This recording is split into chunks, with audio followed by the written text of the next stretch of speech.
London, Kentucky. We are at the Laurel County Fairgrounds. What a beautiful day we have out here. Look at that crowd. It is hot, it is sunny, it is getting windy. We are looking forward to the great Pro Pressure Point Shootdowns here, one of the great features of the ASA. Welcome everybody to the Competition Archery Media broadcast booth. I'm PJ Riley, sitting alongside Hoyt Pro Tony Tazza. Tony, it was a pretty great weekend, especially for the weather. The weather was phenomenal. We've been so lucky the last couple events with the weather. So we're out here, Tony. We're on the baseball field. Very different from what you were shooting in this weekend. Oh, I mean, just night and day difference, literally. Literally. In the woods here, it's like shooting down a coal mine shaft. And out here, you're in the beating sun, you're in the wide open spaces. And it's going to be windy, like you mentioned. It's going to make it an interesting shoot-off. We are going to pick your brain about what the shooters have to deal with. But first, Tony, we're going to go to the standings for our first group, which is Women's Known Pro. What do you see there? Okay, in fifth place with a 411 is Cassidy Cox. Danelle Lutz at a 412. Haley Grind at a 419. Morgan Reeves at a 426. And pretty far out ahead is Paige Pierce with a whopping 434. Paige Pierce setting the world on fire. 3 wins in a row out here in this Women's Known Pro. Just ridiculous how she's been shooting. But the competition's been catching up. For sure. They're definitely gaining on her. They know what they've got to do.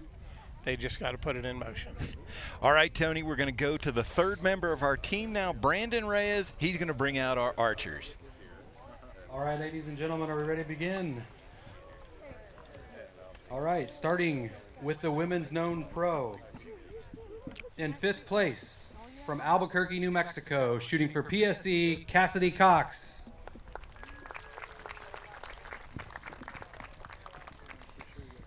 Coming in 4th place, from Montello, Wisconsin, shooting for Darton Archery, Danelle Lutz. In 3rd place, from Lancaster, Pennsylvania, shooting for Matthews, Hallie Grind.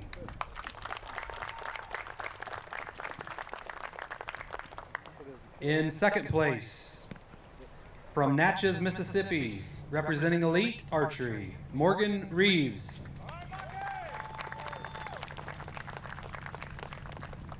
And currently in 1st place, from Red Bluff, California, representing Bowtech, Paige Pierce. Thank you, Mr. Reyes. If any of the archers decide to want to shoot the upper 12s, they'll take the orange cone and put it in front of their box and leave it there until they finish. All right, Tony, so for folks just tuning in for the first time, give them the lay of the land, what's happening out here. Well, what these archers have done is they've qualified with a 40 target round this weekend. The top 5 get to shoot an additional 5 targets out here in the shoot-off, the pressure pack shoot-off round, and they got a choice to make. They got a choice to make the move, try to hit 12s and 14s, or if they just want to play it safe and see if anybody else makes mistakes, they can move forward with just shoot 10s. So we've got 5 archers, we've got 5 targets. Everybody's going to shoot at the target they're in front of now, and then we're going to rotate. So every archer will shoot every one of the 5 targets. And Tony, we should mention this is a known distance class, so they are using rangefinders.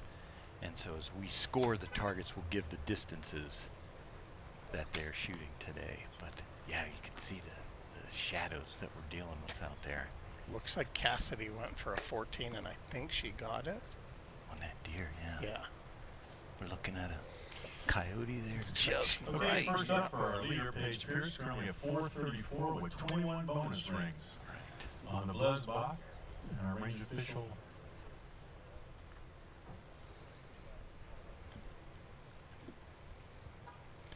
$10 for Paige Pierce. 10 for Paige. Next up for Morgan Reeves at 426 and 16 bonus rings. And the bonus rings can play a major role towards the end of the shoot down because it can break a tie for score. And for her, we have an 8 for Morgan. She was trying to make a move there. 14 rings are in play, and that's not something they normally shoot for. And in this wind, it can be very difficult to get to it. Yeah, that 14, Next, Tony, Hallie it's Ryan up in a at dangerous 419 and area. 17 bonus rings. And for Hallie, So 8 for Hallie. should mention Hallie shooting the bore, so that is Obviously, 44 Scott's not worried yards. about job security. Morgan Reeves was on the links at 32 yards, and Paige Pierce started on the blessed buck at 40. I wanted to give you the distances. We're coming up to the Coyote next, which is And Danelle for Lutz, Danelle 38 yards. at 412 and 8 bonus rings. And our doe here Danelle grabs a 10. is at 29 for Cassidy Cox. And for Cassidy Cox at 411 with 11 bonus rings. Starts looking for the 14s right out of the gate. She's close on that. I thought she had it. Bingo. Oh, 14 got it. For Cassidy Cox. All right, ladies. I mean, at 411, why not? Yeah, I mean, she's only got one way to go, is up. Note she can't go to 6th because she's already out there. Discussions with Mr. Scott Parrott, our range director, and he allows Chris Perkins to assume his role as the official umbrella holder today. We want to thank Chris and Scott for cooperating. Yes, we have to mention there you see Grine and Perkins there. Chris Perkins, Grine, right, Cassidy, Hallie if you're ready, Grine. let us She is know. the daughter of ASA President Josh Grine. So we certainly want to mention that in her first shoot down ever. All right. Ladies, if you're ready, No change. start your 1 minute now. There we can see the scoreboard is updated now. Yeah, Cassidy has yes. moved up to 4th. Correct. 2 points out of 3rd. And Tony, this, I mean, moving here, getting to the podium, that's a difference of thousands of Oh, dollars. it is. The manufacturers really like those top 3 places monetarily. There's a 12 on the Coyote That's Hallie. for Hallie Grine. Yeah. All right, Good first shot up, there. Cassidy Cox coming off of 14. Here's a look over the shoulder of Danelle Lutz. And she got that Another 14. 14. Second and third place finish. Danelle originally from South 12 Africa. for Cassidy Cox. Here we go, Cassidy with a She's 12. firing. That moves her to 437. She's and making some 13 moves. bonus rings. Yeah, well, I mean, Our leader, Paige as we Pierce, said, nothing to lose. who currently enjoys a 10-point lead, Paige with a 12. shoots a 12 of her own. Paige, you know, won our first 3 events here. She's the one who advocated so hard for this Morgan women's Reeves known is pro currently in class. second place. And Has she number promised 12 called she would show up to all of them. on the wild boar. 10 for Morgan Reeves. 10. 10 on that 44-yard Morgan. bore, so that is the longest target out there.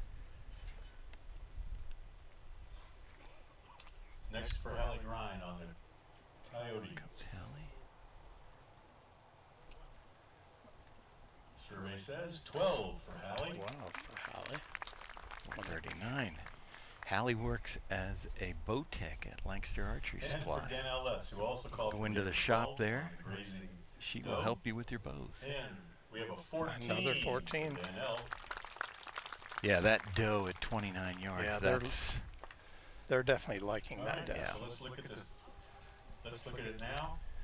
We have All right. Paige at 456 and 22 bonus rings. Second is Morgan at 444 Yeah, and we've 16. got- Hallie is at 439 and 18. Cassie is at 437 and 13. And Danelle is at 436 and 9 bonus rings.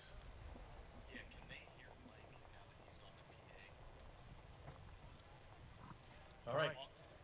Let's see. Is Danelle ready? Anybody? All right. All right, so Let's start your 1 minute. we're getting the now. scores there. We see them on the screen. Yeah, Paige Pierce still enjoys a big lead. Morgan's still in second. There's a look at Paige. Just has won everything in archery that you can imagine. And she will still, Tony, she refuses to call herself an ASA girl yet. She Yeah, well- says that's not her game, but yet she won the first 3 events this Right. year. She's an amazing archer, regardless Yes. of what she considers All right, herself. first up She for says Danelle she's Lutz, still learning the currently game, but 412. I think she has it figured out. Sorry, 436. All right, so here's Danelle Lutz. On the Blesbach. That looks pretty good. Upper 12 was called. Oh, she called upper 10 That's a for big Danelle. Okay. for 446. Yeah, we should mention, Tony, there's rings down there. The lower ring that we're seeing them hit, that's always in play. Next, Unless they Cassidy put the Cox. cone out in front of them. Oh, we had a miss. 12 Oh, for no. Cassidy Cox. Oh, sorry, we're looking Come at the back other again. side of the She's target. firing at it. So there, 3 bonus rings in a row just for what we saw, Cassidy. Tony. That's the lower Picked up 12, 8 always in points. play. If they call upper, only the upper's in play. 449. And they call upper by putting the cone out. For our leader, Correct. Paige Pierce at 456 and 22 bonus rings. 10 for Paige.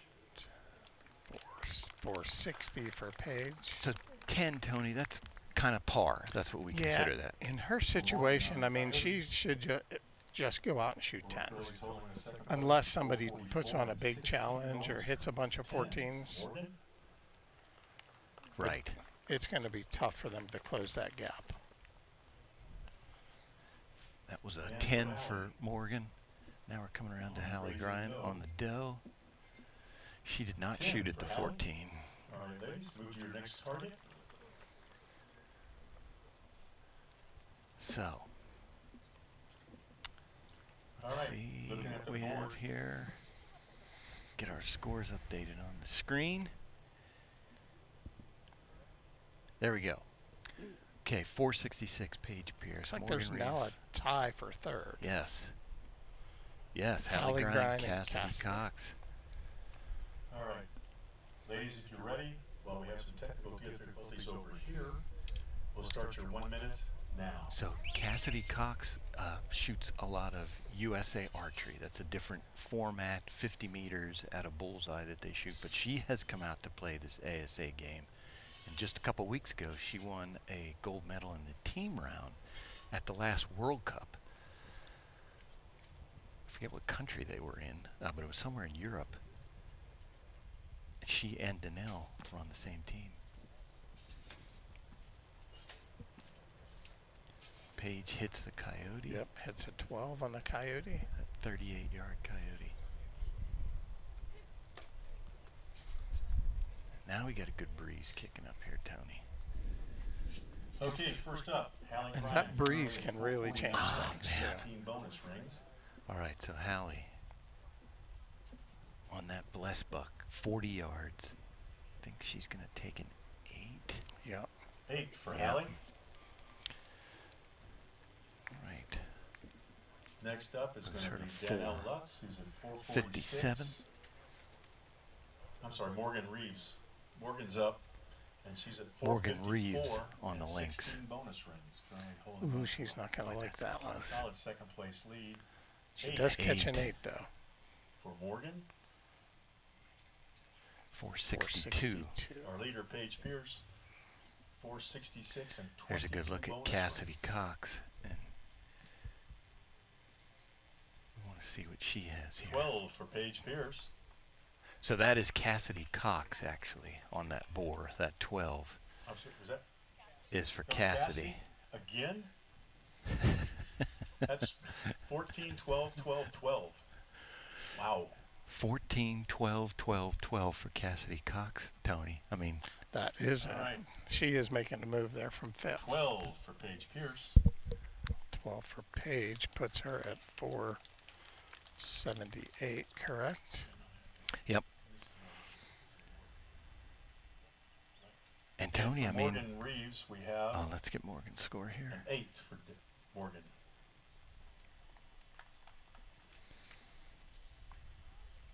I mean, Tony, those bonus rings there, that's kind of at the last tournament in Minden. I mean, you did that.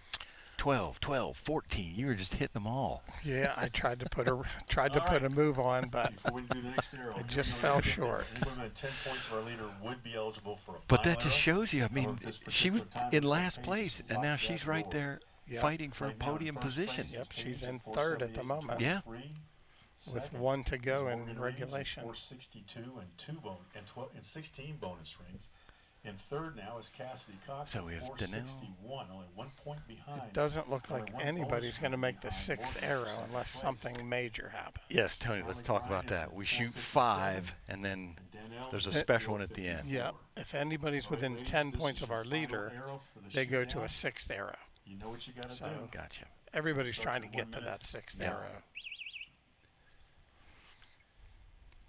Yeah. That's going to be a Paige basically has to make a mistake here for that. Correct. For anybody to have a chance. If she shoots a 10 and Morgan shoots a 14, she's still 12 points ahead. And she might have got that 12. Boy, Talking that's about close. Paige Pierce there. Yeah, she's shooting that. She's ending on the closest target, which is not good for anybody else out there. Definitely a benefit for her. So they're basically battling for a 2nd and 3rd podium position. Exactly. Closing Cassidy Cox. Yeah, this On the Bliss box. this is going to set our podium. 10 for Morgan. All right. 472 for her. For Cassidy Cox, if she takes another 12 here to jump into 2nd place. Yeah, Next up, Cassidy was Hallie on Grimes. that Coyote. And Hallie got the 14 on that Lynx. Yes, she did. All right, 14. 14 for Hallie Grimes. That puts her at 471 with 19 bonus rings. So it's And kind of puts her up in to contention now for a it's up to solid third Cassidy. place. If Cassidy doesn't 12 the last target, because she leads in bonus rings at 471. All right, for Danelle, it takes an 8. She just had to try for that 14. Yep. Had to try. And for the last Here we arrow, go. like I say, a 10 here for Cassidy. She ends up in 4th place. If she takes a 12, she ends up in 2nd. So 10 a 10. for So Cassidy. I'm sorry, she ends up. that puts her at All right, 471. so she's at 471. Hallie's at 471, but Hallie leads in bonus rings. So, right So we now, just heard from Mike Hallie's in 3rd Tyrell place. that Hallie led And on for bonus Paige rings. Pierce. So Hallie's going to finish in 3rd. Cassidy's going to finish in 4th. Because we know Paige is going to win it and Morgan's going to take 2nd. got 2nd wrapped Yeah. up.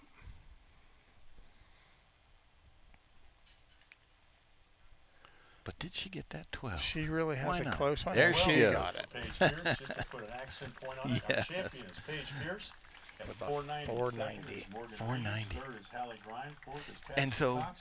And for 5th is our Danelle. the rest Let's of give our a big round podium, of Tony, applause for a great Morgan shootout. Reeves, Hallie Grind, first time in the shootdown, first time in their First time on podium. the podium. That's a heck of a way to finish. That's a tremendous accomplishment. Yeah, because I mean their nerves out there had to be going. There's so much going on out there. There's nerves. You're trying to think about what your competitors are doing. You got to remember to set your sight. You've got to do all the little things, or you're really going to have a hard time. Well, Paige is going to come over here to our microphone, and we're going to have a chance to talk to her. She takes her 4th win in a row. Just so dominant in everything here. You know, but and she'll be the first to tell you, hey, the competition's catching up. One of these days. And she's not a girl that just sits back on her laurels either. No. I mean, she is working, and Yes, she is. she's a wealth of knowledge. She'll help anybody that comes to her. Absolutely. Yes, she after the first day, she had a big lead, and all she talked about was, I need to go out to the bags to work on this. And so, you know, there's your leader, and she was out here for hours shooting because there was something she didn't like. Mm-hmm. That's why And she's I've the seen best. her at the bags helping her competition with, small problems, and I think she's even had some of them to her home Yes, to work she with, has. work with her. She just worked with Hallie Grind out Yeah. at the Reading shoot, and helped Hallie do her first podium finish there in Reading. Yeah, that's just a incredible. couple weeks ago. So we finally corralled Paige, and she's coming over to our interview area here. We of course want to talk to her. I'm sure her mom, Stacy, is at home watching. Shout out to Stacy. Paige's biggest fan out there. She has lots of big fans, but none bigger than Mom, of course. And there she is, Paige Pierce, 4 in a row. How did that feel? That one felt really awesome. Every tournament, the girls just keep getting closer and closer, and there was a lot of 14s once again out there. Like, everybody's getting better, and so I didn't feel great going into this one. I knew I was going to have to like really show up, and I shot well, so did the other girls, and it just happened to go in my favor. You did what you needed to do when you needed to do it. You shot the 12s, you know, stayed safe. I'm guessing that was your kind of your game plan. Yeah, it's hard when you go in the lead. You can't go throwing 14s if you don't need them. So you're basically just shooting 10s, shooting 12s, and kind of waiting to see if people are going to catch you. So it's a lot different, you know what I mean? If you guys see me going in below, my game plan would be totally different, you know what I mean? So play it safe and see what happens. All right, Paige, 4 in a row. How does that feel? I was telling folks at home that you don't call yourself an ASA girl, but you're 4 in a row here in Women's Known Pro. Maybe I'll start to call myself an ASA girl, but the only reason I say that is because I feel like this game is so intense and there's so much to learn, and it's really difficult and challenging. And this morning, today's round showed me that. So I just feel like I have so much more to learn that until I, master some of that stuff, then I'll finally call myself an ASA girl. All right, Paige. Well, it's awesome to see you out here doing your thing. Congratulations on a great win. Thank you, guys.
Ryan Jeffries, Mr. Ryan Reed, Chris Hacker, Alan Connor, Benny Barger, and your number 1 qualifier from Voorheesville, New York, Jacob Sluzard. I thought I could hang with these guys, and I wanted to prove that, but winning after 5 tournaments it's just a lot.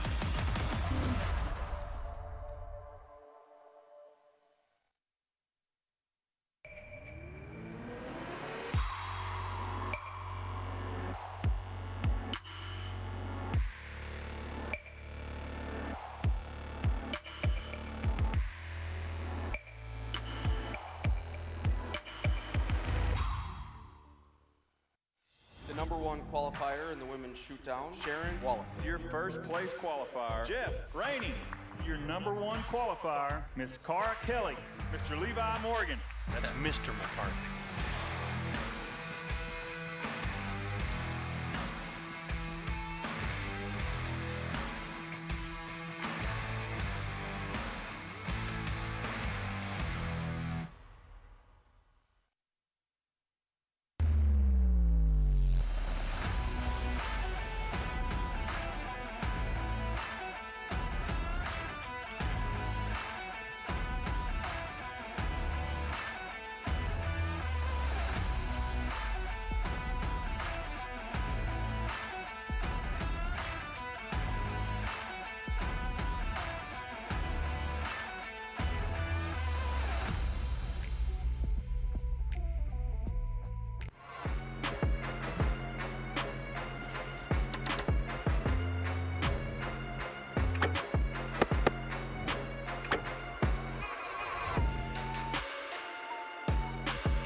Good shot for Cara.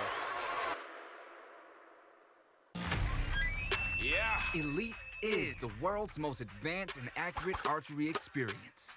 We challenge you to go to your local retailer and ask for Elite to demo the Omnia today.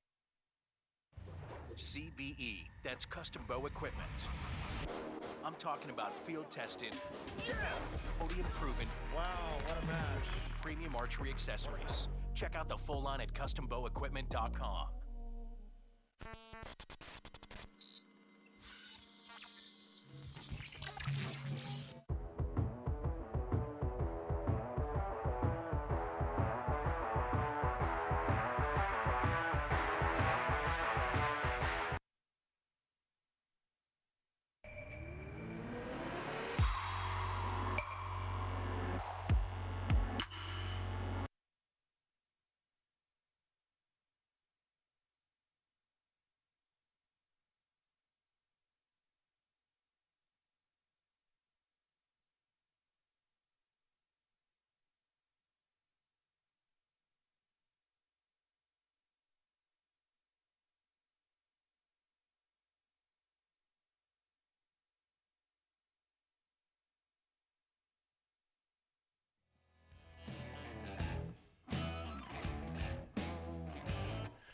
Welcome back, everybody, to the Laurel County Fairgrounds in London, Kentucky. We are here for the True Ball Pro-Am.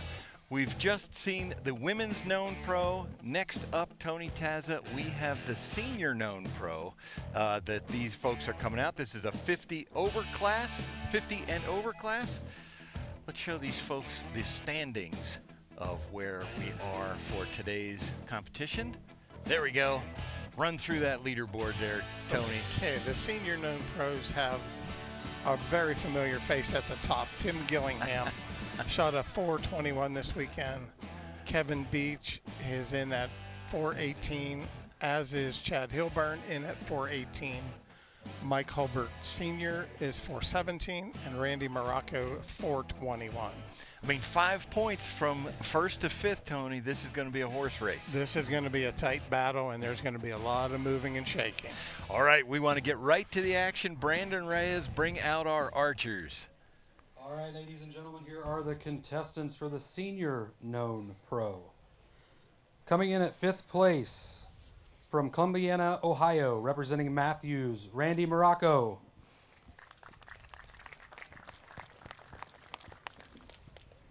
Coming in as the 4th qualifier from Uniondale, Indiana, representing Elite Archery, Michael Hulbert Sr.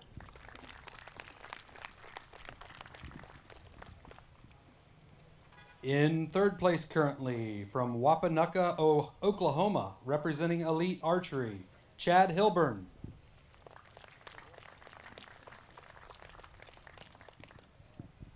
Currently in 2nd from Dry Ridge, Kentucky, representing Darton Archery, Kevin Beach. And your top qualifier from Provo, Utah, representing Boat Tech, Tim Gillingham.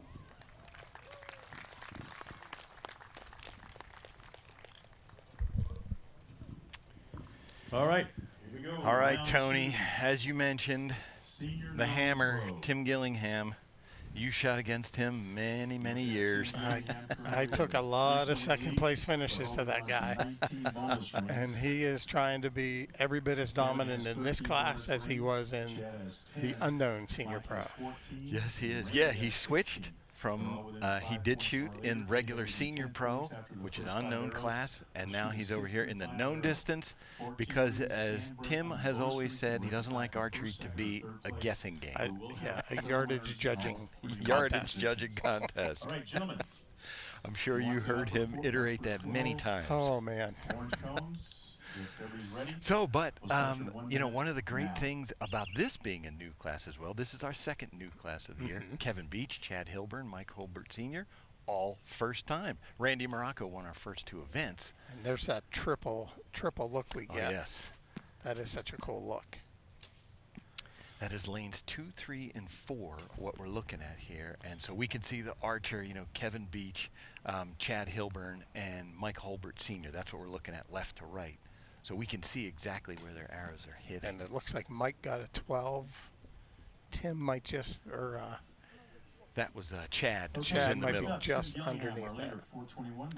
Yeah, so, but we're going to start here on the bless buck. Tim called the upper. Looks like he's just, oh, he got there. He got it. He got it. All right. Hold it.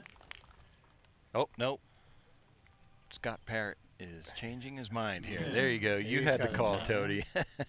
You saw it. And that is the 40-yard blessed buck for folks just tuning in. This is known distance, so we can tell you the distances. That arrow from Kevin Beach looks really good from my perspective. Next up, Kevin Beach. Yeah, he's on the 32-yard links. 14 and 13 bonus Oh, rings. just Tim beside Just us. next to it. keeping right behind Tim. 428.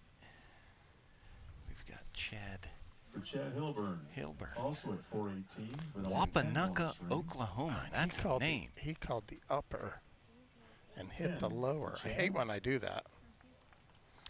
Yes. So he called the upper, hit the lower, only worth 10 points. He gets a 10 for his efforts. At 417. And he only wished he'd 4 have kept his points mouth shut. behind Tim, 1 point behind second and third. There's a center we go. punch Mike from Holbert. Mike He Holbert. actually jumps into second place with that, Yes, he's going to move up. and he has 15 bonus rings now. And for Randy Morocco, That He's looks moving like to a, 429. 16. that's a 14 for Randy Morocco. Now let's look at where we are. So actually now he's in second place. He's just 1 point behind Randy's Tim at Gillingham, 430. Mike is at 429. which these two guys have been duking it out in this class They all have. year. Third, Yes. Kevin and Chad. Randy Morocco shot a senior known 50 last year when it wasn't a pro class and won, I believe, 4 events. Yes, he was dominant. And then he came out this year and won the first 2. So, yeah, All right. he's If you going to would be a let me- handful. Brandon, are we ready on target 1?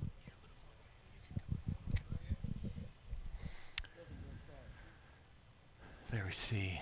Whenever That Randy's ready, is let us know. Mike going to those special glasses there, Tony. This is the senior division. Boy, don't so we know about that. You need glasses to see your sight. You need a different pair to see the target. Darren Christianberry always says the struggle is All right, real. Kevin, It is very real. Now,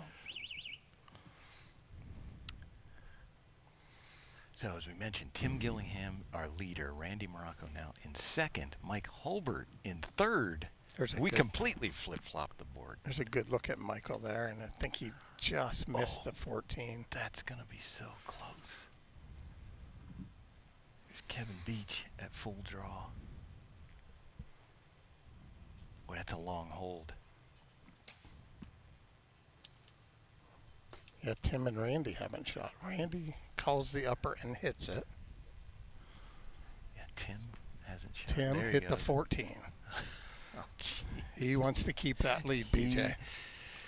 all right, first Tim up, Randy Gillingham Morocco, is who jumped in fearless. with second Th- place that's- for 14 on the last target. Or maybe crazy? I don't know. Well, when he has his Randy game Morocco, working, lead he is one, jumped in fearless. first after that one. So Randy Morocco was up first, and he got a 12. We were on a different target there, but he's at 442. See how Now it we're goes going to and see then- Tim Gillingham on that links. So he opens his lead up over Randy by Tim on the 2 more links. points. If he got that, I think he's got it. 14. Yep. Tim Yep, Gillingham. he's got This it. is not so Got it. fast, folks. I like being in first place.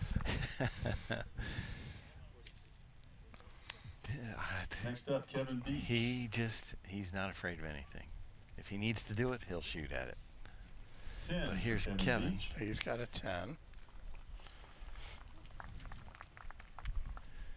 Next up should be Chad. He said the highlight of his archery career is making this Next for shoot down. Chad Hilburn.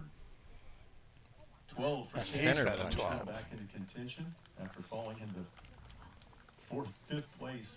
How long Hilburn ago shooting was it 10 that on you the last made target. your first pro And for Mike shoot down? Holbert, senior. That would have been 2016, my 2016. rookie, my quote unquote rookie year as a senior pro. All right, gentlemen, let's move to our next targets. And let's look at our score. So we So got- yeah, I mean that's a big accomplishment. Oh, it was Just getting huge out for me. here. I mean, All right. when I turned 50, I mean, my wife will Tim tell you, Gillingham is at I was pretty 445 excited and about 20 bonus getting points. away from Levi Morgan Second and place, Danny Randy McCarthy. Morocco at 442, and Maybe I can be 18 more bonus competitive. rings. In third place is Chad Hilburn now, That's not a friendly 449 place to be. No, Those it's guys. tough when you're Fourth is 47, Kevin Beach at 48. 438. And to Levi's go like out there and compete. 25. Yeah. Mike Hulbert is now at 437. So we got Tim Gillingham still in the lead. Randy Morocco's within 3. Chad Hilburn's 2 behind him. So it's tight, and it's only going to get tighter, I think. I can't see him. Yeah, this leaderboard, this one is just changing All right. left and right. We'll start your 1 minute. And it'll change every round because these guys are gunning. They are, for sure. They are not laying up. Again, this is known distance, so they're using rangefinders. Tim's on the long bore. There's Kevin. He shoots a center 10. Oh, Kevin went for the 14. I think he's under it. Randy Morocco goes for the 14 and is just under it. Wow. He tried to match Tim Gillingham's Yeah. 14 on that links. All right, Mike Hulbert. It was inviting because it's only 32 yards. Yeah. He probably could see it real well. All right, so Mike Hulbert Next up, moves to 447. Randy Morocco, who's now in second place. Randy. A 14 and a 12 so far in the shoot down. Yeah, he's not going to like this one. No. 8 for Randy. Takes him to 450. Please don't move your cones out until your target scored, please. There's a shot of the hammer. All right. Tim Tim Gillingham Gillingham. on that 44-yard 10 for bore. Tim Gillingham. That's a good safe play. So Tim's going to pick up another 2 points on Randy there. Yep. Randy tried to be aggressive and go for it. Here's 10 Kevin Beach. for Kevin Beach. Takes a 10 for 448. And for Chad Hilburn. Chad, yeah, no, he just went low on this one. Yep, 8 that's for going to be an Chad. 8. They're trying to All keep right, in gentlemen, touch with the let's move leaders on. Next there. targets. And Right. the 14's the only way to do it if you're behind. Don't forget, if you want the upper 12s, put the orange So cone we've on. got If you don't, Tim put now it back. 455, Randy at Don't put it 450, back until after you score your Chad, targets. I feel like a tour guide. Hilburn, Don't and go Kevin cruising Beach at Disney. 448, and Mike Hulbert All Sr. right. 447. Tim's still leading at 455. Randy at 450. So Kevin and Chad at 448. we've got 2 more Mike at in regulation. 447. Again, everybody's still within 10 points of our leader. 2 more arrows. As and now Mike 5 Tyrell arrows. noted, The everybody's 14 is in play. within Guys are reach gonna start still. making calculations And you know, these guys that are on how they're gonna behind, finish. So, they got to gentlemen, plan on having that 6th start your arrow 1 and minute getting a chance to now. make another move. All that math they got to do out there within seconds. You know, this is, It it may is tough. feel like it's taking a while, but it's not. It is really tough to keep track of all that out there and keeping your shoes on. And keeping your shoes on. Are you calculating all that when you're out there, Tony? Yeah, you have to be. I mean, you don't have anybody there to do it for you. Yeah, So you, and sort of Mike helps a little bit. right. And All they, right, first up. Kevin Chad Beach Hilburn. center punched this dough when we get to it. 448, tied with Kevin Beach. 10 for Chad. But we're starting with Chad Hilburn. He's going to move to 458 with a 10. Next up is Mike Hulbert Sr. Now, we're saying Mike Moving Hulbert on Sr. to Mike because Hulbert. Mike Hulbert Jr. shoots in the known pro class, his son out here. And he And that's is- who's holding his umbrella. and he 5 takes Mike. a 5, Looking for the 14 on that. going for that risky Links. 14. Yep. Again, that's Gotta not do a it. shot these gentlemen typically practice. The Hulberts own Bowman's Next up Archery for in Randy Fort Wayne, Morocco. Indiana, if you're out there. 8 for Randy. Out that way. Randy Morocco takes an 8 for 458. Yeah, Bowman's All right, Archery Tim Shop, Gillingham, our leader. Fort Wayne, Indiana. Coyote did call for the upper 12. Tim went for the And he's upper. got the upper 12. And he got He's it. got away. it. Moves into 38-yard 467, Coyote. That's Devlin gonna got the that's bonus gonna look string juicy to Tim Yeah. Gillingham. advantage on across the field. And for Kevin Now Beach, this is the one that's just a beautiful shot. 14 for Kevin Wait till you Beach. see that arrow. I mean, that is dead center That's in gonna that jump him into 14. consideration very quickly. All right. So Tim's Tony, at we 467 reshuffled and the 21 deck bonus again. rings. Yeah, we got Second is Kevin Beach everybody's at moving around. 462 Tim's still at the with lead. bonus rings. 467. Do Yep. I have Beach in second? And back in second place at Chad is 462. at 458 and 11 bonus rings, and Mike is at 452 and 15 bonus rings. So Morocco Right would now, be we in still third have- we with still more have bonus everybody but rings. Chad At within 10 points 458. of our leader. Still And everybody if you in get for back the to 10 sixth points, arrow. you will not go Everybody's to the in. sixth and final arrow. All right, you gentlemen, you ready? We got our 5th arrow in regulation. We're shifting over here. Yeah, I was going to say Tim is now going to be looking at that 29-yard doe. Now he may go for it. I probably wouldn't, being in the lead, but I'm not Tim Gillingham either. I was going to say Tim likes to take. Now we see that crazy stabilizer set up there, Tony. We talk about that for folks just tuning in. Yep. What's going on there? Not many people can handle that kind of stabilization on their bows. Tim will tell you that that allows him to hold extremely steady. Takes a lot to make his bow move once he gets it in place. Now he likes to shoot on command, so having a very steady pin would really help him when he touches that release off. Gotcha. And I'm seeing more and more guys experimenting with those long stabilizers. Yeah, yeah. You'll see one coming up in the senior pro. Okay. They experiment with the long stabilizers, but not that bracket. Not that bracket. So here's Tim. He went for the 14. Of course he did, and I believe he got it. He's got it. No question. Yep, he's got it. Look at that Okay, smile. first up, Kevin I Beach, saw him earlier on the 5 course points today, behind and he Tim. did not have that smile, but of course he does He now. takes a 10. 10 for Kevin Beach. That's going to move him to 472. Now we've got Chad Hilburn on 9 this points Lynx. behind And Tim. Chad went for the 14 on that Lynx. Did. Did he 8. get it? And he did not. Chad, Just missed it. 466. So interestingly, Tony, on some of these targets, the 14 is actually bigger than There the is 12. there is one or two targets that are like that. I think the Lynx is one of them. I think so. I believe. 8. Mike moves into 460. And for Randy Morocco, came in only, Come around. was 9 points behind Looks like Tim. Randy tried for the 14 on that. This would be the 38-yard Coyote. 12 for Randy Morocco. Oh, he got did the not. 12. He went Oh, for the 12. okay. So barring a 470 by Mr. Gillingham, he's still within 10 points. However, Oh, yeah. This is for going Mr. to. Gillingham, we have a knockout punch with a 14. Yeah. This is going to knock gentlemen, everybody but where we start out with 5 guys. Kevin within Beach out of the basically 5 6th points arrow. to each other. Right now, How so about that was that? Tim's strategy Tim at 481, Yeah. to try to 20 bonus disperse the rings, rest of these and we have guys. Kevin Beach at 472 and 14 bonus There, rings. yeah, there we In have third it. place, and not shooting in the 481, final area, 472. Randy Morocco at 470. So Randy is Fourth going to is Chad finish Hilburn, in and third, fifth is Correct. Mike but he Hilburn. won't get a Let's give him round of chance to applause, and we'll challenge start with Kevin on Beach the in the last final arrow. Yeah. So Kevin Beach can do no worse than second. Correct. He's 9 points behind. Something crazy is going to happen for things to change.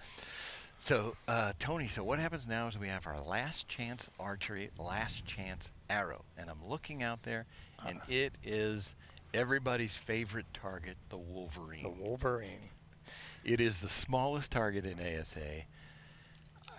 It's just It's horrible. intimidating. I mean, when you look It's- at that, you only have a couple inches to go high, a couple inches to go low, and you could miss the target for a 0. So it is a tricky target. Always get your blood pressure going. And so, especially at long distance, and we don't know where Scott Parrott's going to have him shoot from, but he placed this farther than any other target. It's definitely behind the bore. Now he is moving them up a couple steps. Yeah.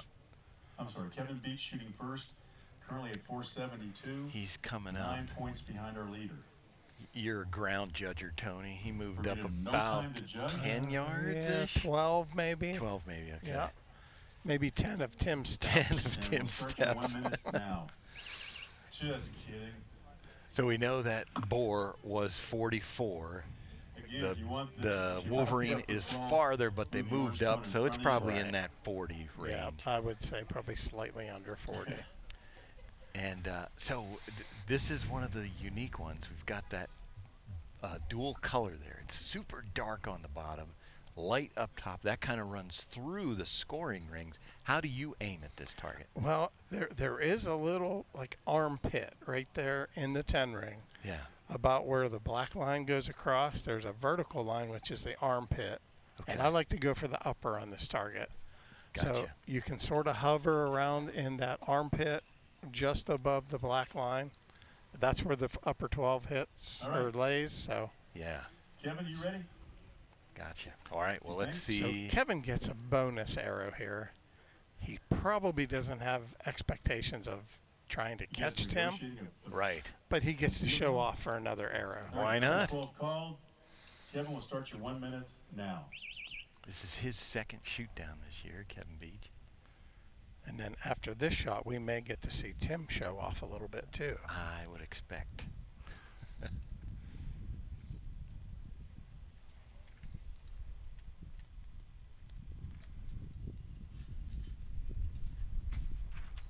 Oh, we just got a gust of wind. Yeah, that gust of wind just hit as he released. He went for the 14 and just went over top of it. So now Tim doesn't. Lucky to catch that. C5 for Kevin. Tim doesn't have to shoot this target, but I have a feeling he will. There's no way he's not shooting it. It's over. The crowd. You can get one more shot. You can shoot the javelin and you can shoot the Wolverine in the head, and some lucky kid will be given that target. Ah, there you go. There you An go. offer If he from shoots Mike it in the Tyrell. head, he gets to present the target to a young man or young lady out here. I like that. You, Tony, in Fort Benning, he offered you if you'd shoot the turkey in the head, he was going to give you the target. He never even brought it to mind that I could have gave it to a young man or woman. That would have been even cooler. And he shoots the 14.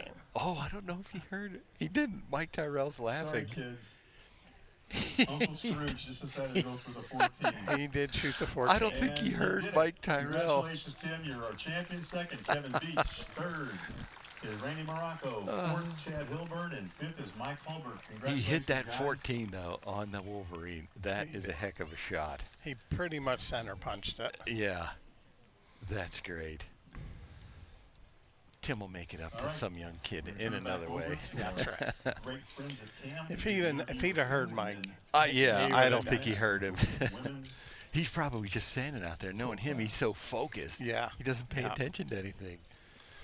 So we'll get to talk to Tim a little bit here.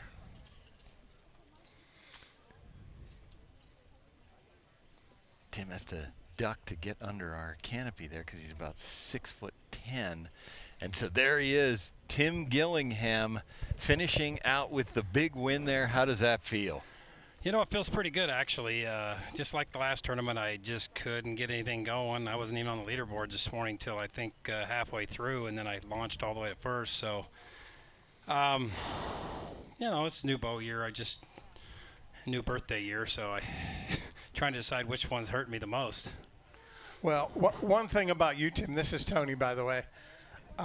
We seen you weren't on the leaderboard yesterday, and I thought you better believe Tim's going to be making a comeback and a run at this thing today. And sure enough, you did. Tell us about how your day went today. Well, you know, last night I'd come off the course. You know, everybody knows the lighting here is just one of the biggest challenges to overcome, and I don't really ever remember it being this bad. And I really come really close to changing over to a 6-power. I normally run a 7-power. It helps me, see the bonus rings. And man, it was rough today. I never saw a single bonus ring, but I had a really good group of guys to shoot with. So I always had arrows around the 12 rings, and I was able to hit 10 of them. I still got 3/8 today, but I just kept grinding. I think a couple of the key shots where I made 2 49-yard 12 rings that kind of launched me to the lead. And in the shoot-off, that I was just going to shoot the upper on that Bobcat, and my sight kind of just went over to the 14. I thought, let's do it. Here you go, Tony, or excuse okay. me, Tim. Yeah, well, this is you taking that shot there. Well, yeah, I kind of got my own head a little bit in the beginning. I creeped a little bit. I said, don't do that. You got time. And, I can see really good out here in the bright sunlight with this scope set up. And made the shot, and that was kind of the kicker. And my goal was, I guess, to put the pressure back on Randy, because he was set up to, he could have launched ahead of me if I'd have just shot a 12 there and he'd have 14 that one. So it put the pressure back on him a little bit, and, just sometimes you got to take chances. All right, Tim, great round today. Congratulations, back-to-back wins. Way to go. Excellent win today. All right, thank you.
Number 1 qualifier in the women's shootdown, Sharon Wallace. Your first place qualifier, Jeff Rainey.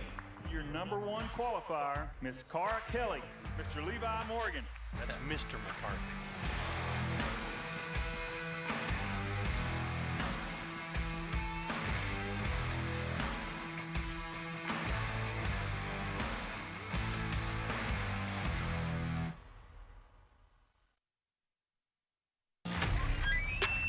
Elite is the world's most advanced and accurate archery experience. We challenge you to go to your local retailer and ask for Elite to demo the Omnia today. CBE, that's custom bow equipment. I'm talking about field tested, podium proven. Wow, what a match. Premium archery accessories. Check out the full line at custombowequipment.com.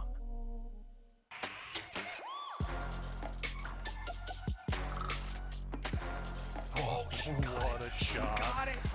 Unbelievable. So Kyle needs an 8 to win. 8 to win. Oh, he went right at it. Entered in, done. This guy is unreal. That's it. And he got it. Never played it safe, Gillingham.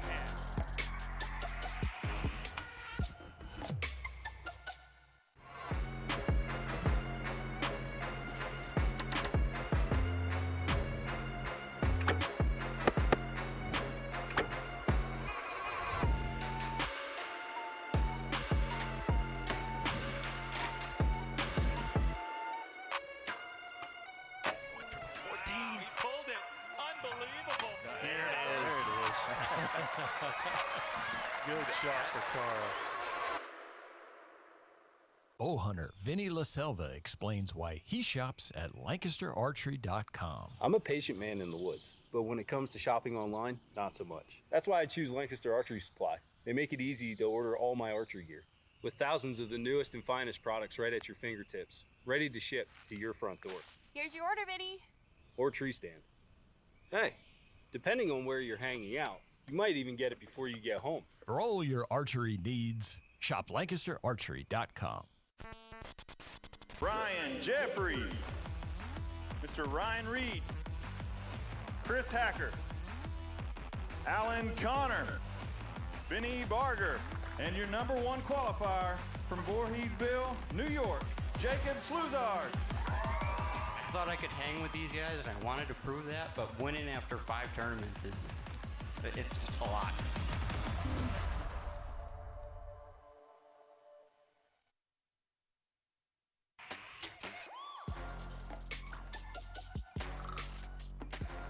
Oh, what a shot. He got it. Unbelievable. So Kyle needs an 8 to win. 8 to win. Oh, he went right at it. Entered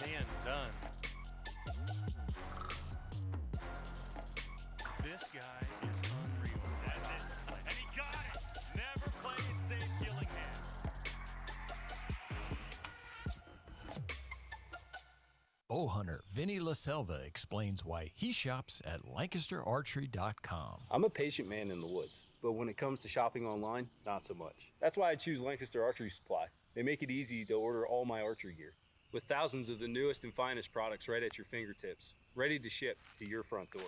Here's your order, Vinny. Or tree stand. Hey, depending on where you're hanging out, you might even get it before you get home. For all your archery needs, shop LancasterArchery.com.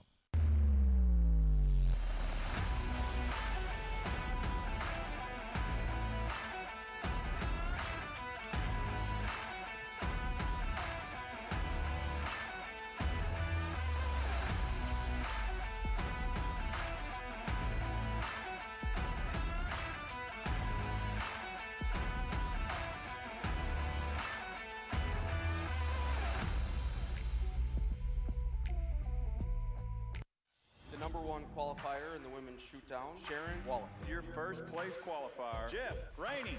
Your number 1 qualifier, Miss Cara Kelly. Mr. Levi Morgan. That's Mr. McCarthy.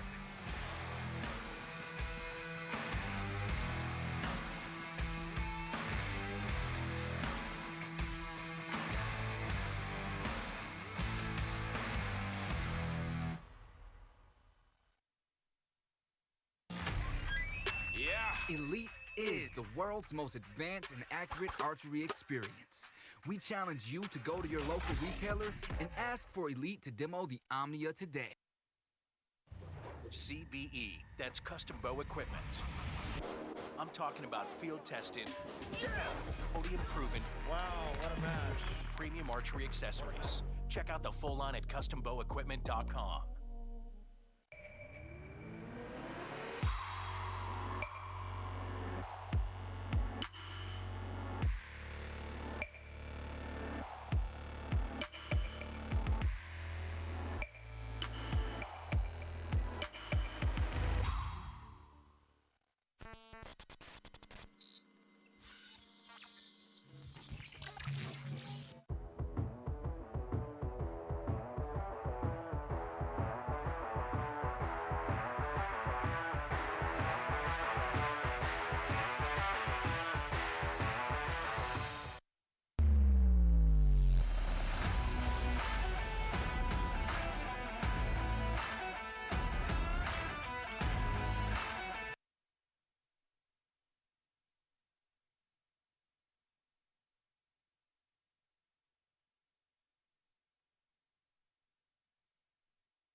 The infamous power line of London, Kentucky's Laurel County Fairgrounds separated the fields in each of the 6 pro classes at the True Ball Pro-Am the past 2 days.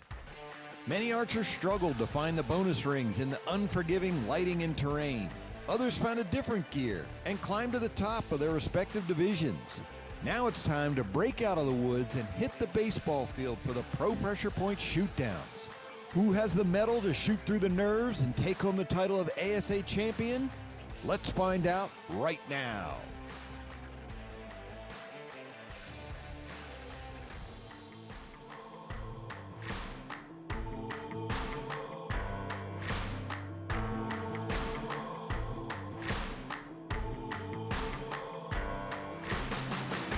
Delta McKenzie ASA Pro-Am Tour. We are there at the 4th stop, the True Ball Pro-Am in London, Kentucky. You can see where we've been: Camp Minden, Louisiana, Russell County, Alabama, Foley, Alabama. Next up, we're going to be headed to Metropolis, Illinois, finishing up at the McKenzie Classic in Cullman, Alabama. That is the stage that we have for the rest of the season. And hello everyone, and welcome to the Competition Archery Media Broadcast booth. I am PJ Riley, sitting alongside Hoyt Pro Tony Tazza. You know Tony if you've watched our broadcast. He's usually out there. We're lucky enough to have him here. But Tony, it's a beautiful weekend weather-wise. Lots of dark tunnels. They're gone now. We're out here in the open. Yes, this is a totally different scene out here than what we competed to qualify for this shoot-off. The woods here are thick. They are like shooting down mine shafts. And you really have to have your equipment set up so you can see properly to aim. And these classes coming up, these are judging classes. They don't use rangefinders. And when the lighting's like that and you can't see the target very well, it's really hard to get a perfect number to shoot the target for. It's incredible to watch these folks do that. And Tony, as we mentioned, you know, that we see you out here on these fields so many times. This field is laid out beautifully by the folks from Laurel County. And Josh Grine, ASA president, he's going to tell us all about this event.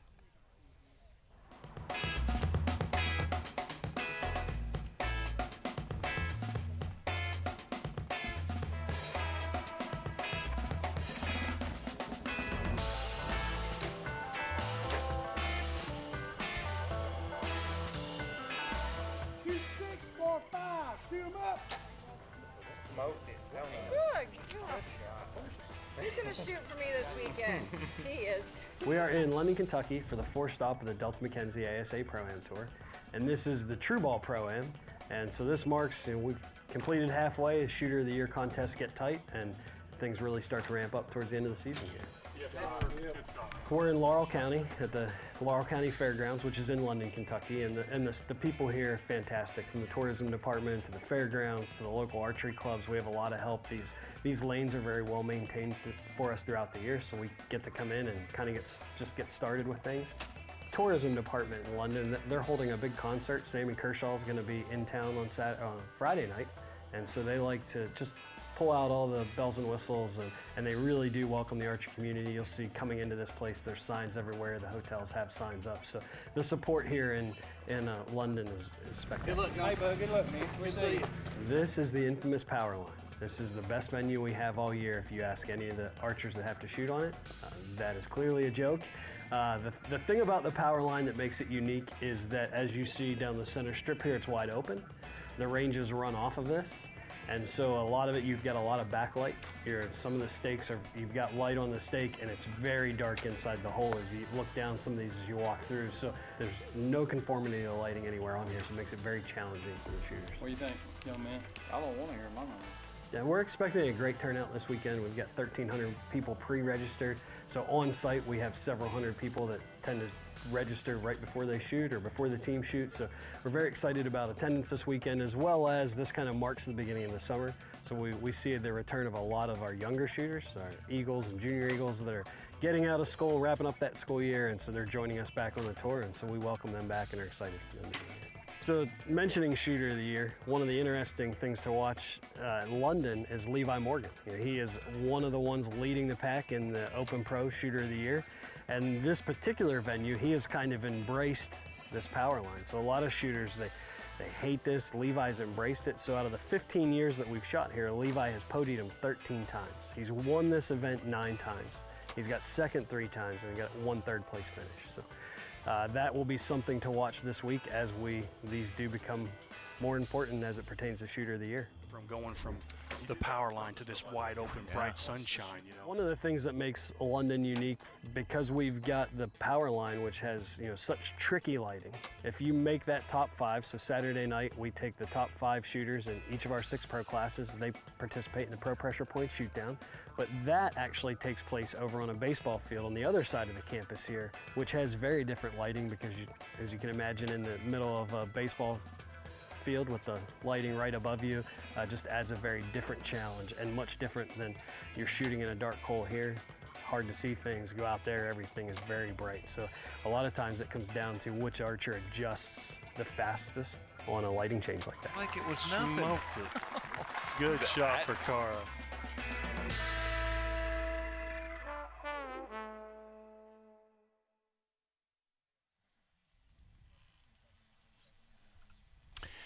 All right, Tony. So yeah, we saw there we see a good look at the baseball field there, and you've been out there many times.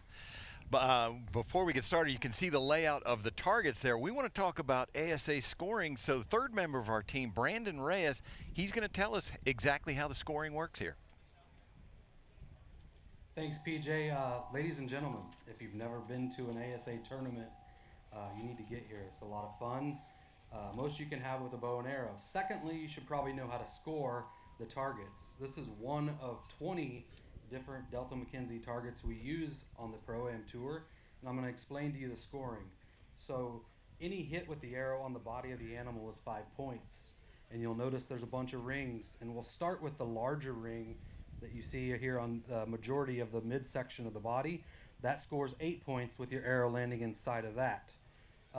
This inner ring here with 3 smaller rings inside of it would score as 10 points, and then we come to the bonus rings. So the 10 points just for the center here, the center ring doesn't count for anything, but the lower 12 here and the upper 12 of course scores 12 points. If you want to shoot the upper, you must call that.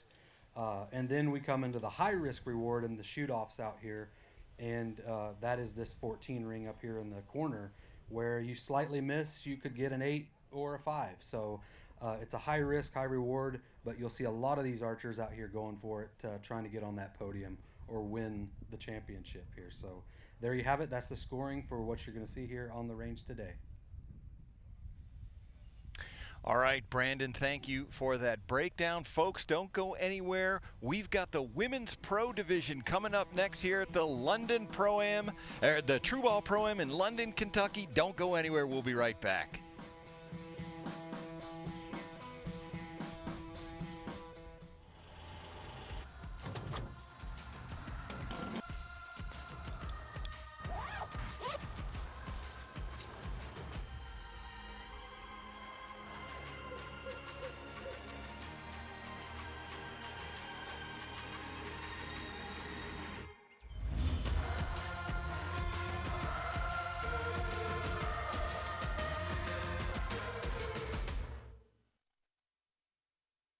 Ryan Jeffries, Mr. Ryan Reed, Chris Hacker, Alan Connor, Benny Barger, and your #1 qualifier from Voorheesville, New York, Jacob Sluzard.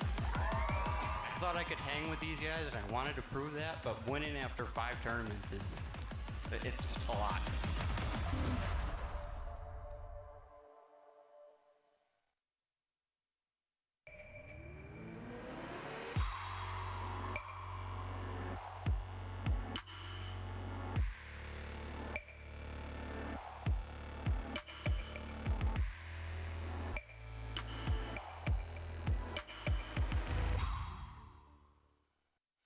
#1 qualifier in the women's shootdown, Sharon Wallace. Your first place qualifier, Jeff Rainey.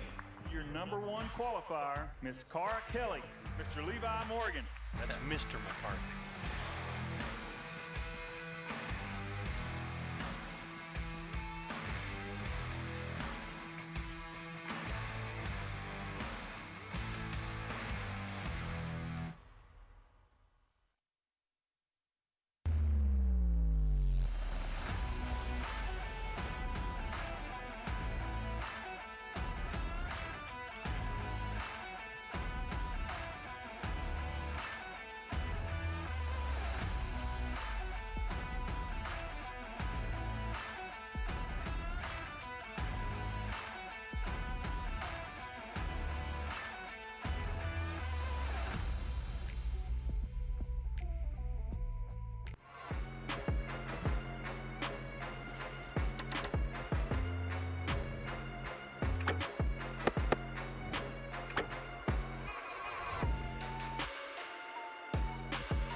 Good shot for Cara. Yeah! Elite is the world's most advanced and accurate archery experience. We challenge you to go to your local retailer and ask for Elite to demo the Omnia today. CBE, that's custom bow equipment. I'm talking about field tested, podium proven. Wow, what a match. Premium archery accessories. Check out the full line at custombowequipment.com.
I wasn't watching. You're 10. Oh.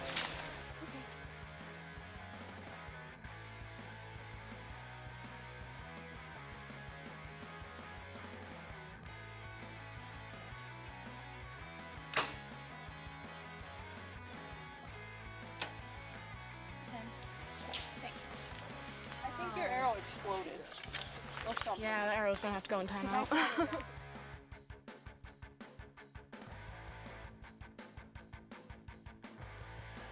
All right, everybody, welcome back to the True Ball Pro-Am, London, Kentucky. Tony Tazza, Women's Pro Leaderboard. Tell us what we're looking at. Well, the Women's Pro class has Emily McCarthy, who frequencies sitting at 408. In the lead, Cara Kelly, 404. Erin McLattery is in at a 392 in third. Sharon Wallace qualifies fourth at a 389. Lindsay Christensen in at fifth place with a 385. Bit of a spread there from top to bottom, but they're still going to be battling for these positions, I'm sure. We want to get to the action. Brandon Reyes, the third member of our team, he's going to bring out our archers. All right, ladies and gentlemen, here are your competitors for the Women's Pro Division. Your fifth place qualifier from Weston, Idaho, representing Prime Archery, Lindsay Christensen. Your fourth place qualifier from Townville, South Carolina, representing PSE, Sharon Wallace. Your third place qualifier from Marsden, Saskatchewan, Canada, representing Hoyt, Erin McGlattery. From Lapeer, Michigan, coming in as your second place qualifier, representing Matthews Archery, Cara Kelly. And your number one qualifier from Wazeeka, Wisconsin, also representing Matthews Archery, Emily McCarthy.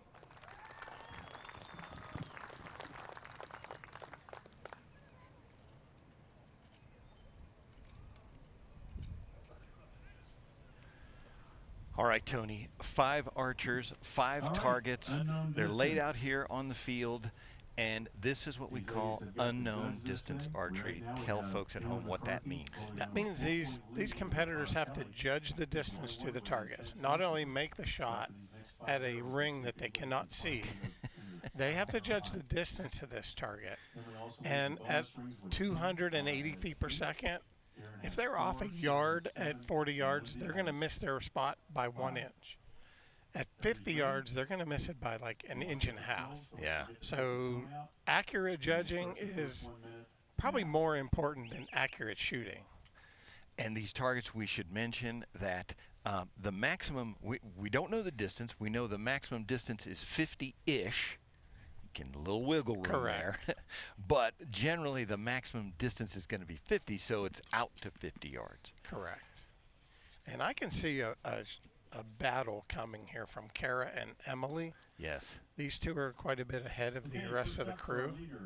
Cara Kelly was our last winner in Minden, so she is certainly hungry to get back to the top of the leaderboard. Emily starts with a 12. She has just been so consistent this weekend, has Emily.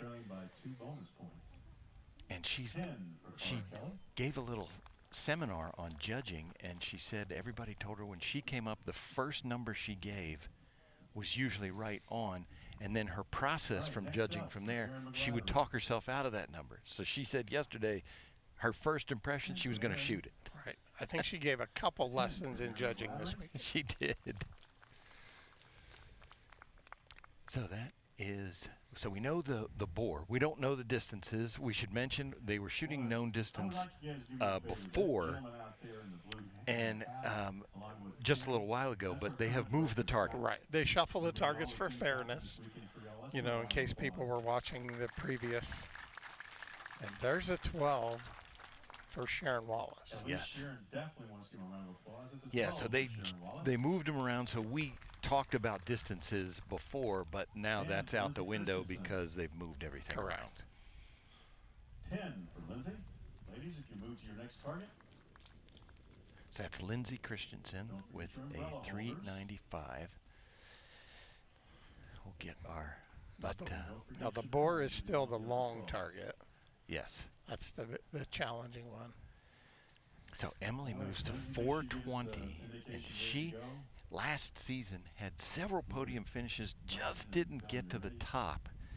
I know she wants a win this weekend. Yeah, she has definitely had a dry spell. She's had a lot of podiums. Yes. And there's that triple photo on there. Right, we're looking at Emily, Cara, and Erin McLattery from left to right in each of the targets that they're shooting. So we're going to see exactly what they hit. Emily. Oh, Erin got the upper and called the upper. I don't think Emily called upper. She's closest to the upper. But, oh, yeah, Erin smashed the upper. But we're going to start with Lindsay. There's Sharon Wallace. She's always got that explosive shot there. Lindsay puts her at 405. Starts with a 10. Emily follows her opening 12 with a, I think it's going to be a 10. Yeah, she did not call upper. Yep, there it is. Did not call the upper, so she doesn't get that ring. Cara shooting the longest one out there, and she's got a tall arrow. It's a 10. Yep, it's a tall 10. Okay. 424. Erin McLattery on this Coyote. And she 12'd that. That was a perfect shot. That's now the shortest target on the field there. And for Erin, 12 for Erin McLattery. Great shot for Erin. And Tony, this sun is kind of getting lower over the trees behind, and I'm noticing these targets are really getting a shadow on the side facing the archers. You're turning into silhouette targets, where you can't see any definition on them.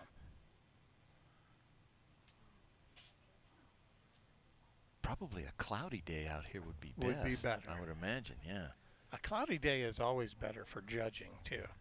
Takes away the shadows and things like that. So yeah, so Tony, let's talk about that. You play this game, the judging game. This is now flat grass. We were in the woods with trees and rocks and things to use as reference. Flat grass now. It makes it really tough. I mean, you either judge looking at the ground or you judge looking at the target. Okay. And this way, the ground is all the same. It's hard to find markers to give you your yardage. So you really need to know your target definition in a layout like this. So you're getting like a depth perception, like it's this big. Usually when it's this big, that means like it's size so far. recognition. Yeah. Yeah, so there we have our leaderboard now. Emily McCarthy 430, Cara Kelly 424, Aaron McGladry 414, Sharon Wallace 411, Lindsey Christensen 405. And now Emily's going to be on the long bore. All right, ladies, start your 1 minute now. And I believe Kara's going to be going to the short coyote, which would be a big opportunity for her to shoot a 14. And I'm going to guess she's probably going to go for that. Emily looks like at least a 10. Cara, I think, got the low 12 on the coyote. That's pretty good. Oh, she might be a little right. That's going to be close. And something wasn't quite right for Erin. She let down to sort of reset. Yeah, they got a minute on the clock, so she's got plenty of time. She's got, I can't see the clock, but she's got plenty of time, at least 20 seconds. That often makes you rush when you let down. And she may have squeaked a 10 out on that deer, maybe not. Sharon Wallace, going 411. All right, Sharon's down on the blessed buck. 10 points for a leader. She's got a 10. Bonus points. She takes a 10. 421. Okay. Sharon now moves to 421. Lindsey Christensen. Shooting the links there. Lindsey. 415 for Lindsey Christensen. She got a 10 there. Now we come over to our leader. McCarthy currently enjoying a 6-point lead. And a 3-point Looked lead like a bonus nice round smooth shot for the there. next competitor. Solid 10. for Solid Emily. 10. Yeah, that's the longest target, so hey.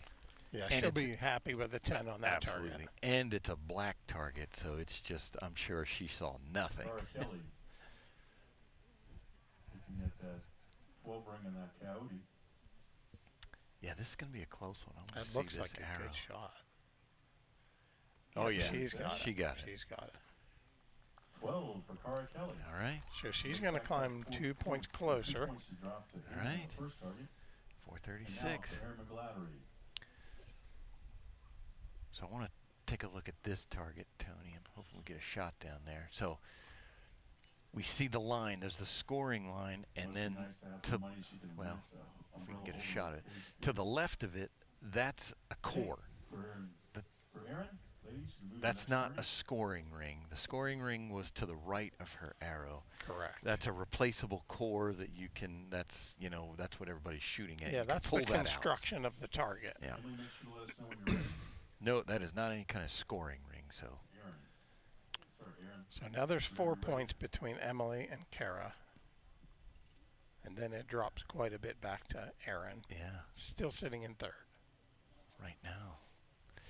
Emily said she has hurt her back, and so shooting today, they were shooting uphill on the power line. I'm sure she's appreciating the nice flat grass, because that terrain, you know, uneven footing, she said that was giving her problems. She's probably not liking this beating sun. Right. It looks like maybe a little wind. They're holding an umbrella for wind for her. Cara shot that. Yeah, she's low on the Oh, deer. yeah, that's a little bit low. She definitely gave a couple back, depending on what Emily did. Emily looks like a solid 10. All right. She did not call upper. Aaron McGladry. Aaron McGladry on the blessed buck. She takes another 8. Yeah. So we're dropping off there. Move on to Sharon Wallace. Third. Going at 421. 10. For Sharon Wallace. Sharon Wallace shoots a 10 to move to 431. Now we'll move her into third place. Yeah, that's going to pass. She's going to pass Aaron on that shot. Next up is Lindsey For Christensen. third. 10 Yeah. for Lindsey. Lindsey Christensen moves to 425 with a 10. Yeah, you're correct. I had the wrong score there. Sharon did.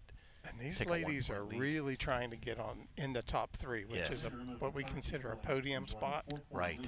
The manufacturers pay extra money if you end up on the podium, and that's what they're all striving to get to. We're talking thousands of dollars here. For It's sure. not, we're not shooting for $5. It is thousands of dollars, so they want that win. which would put her 6 points behind. Ladies, you can move to your next target. Yeah, that's an 8 for Cara, so Here we she's going to go to Emily, 440. 450 and 11 bonus rings. Cara, 444. and 9 bonus rings. And third now is So Emily holds a 6-point lead. Yep, she's over back Cara. to 6 points. That's through our 5th arrow. And Sharon moves up to 3rd. And so in my time covering these events, Tony, Emily McCarthy, when she comes into these shoot downs, she's just lethal. She does these shoot downs as good as anybody. We're going to see her husband, Dan McCarthy, here in the next event, but yeah, she's a killer when she's out there. Yeah, she finds another gear out here. She must really focus. And, I would figure I'd fall to pieces with the pressure, but well, she's been in so many of these that yeah. she just really gets her game face on. Yeah, she's shooting the doe here.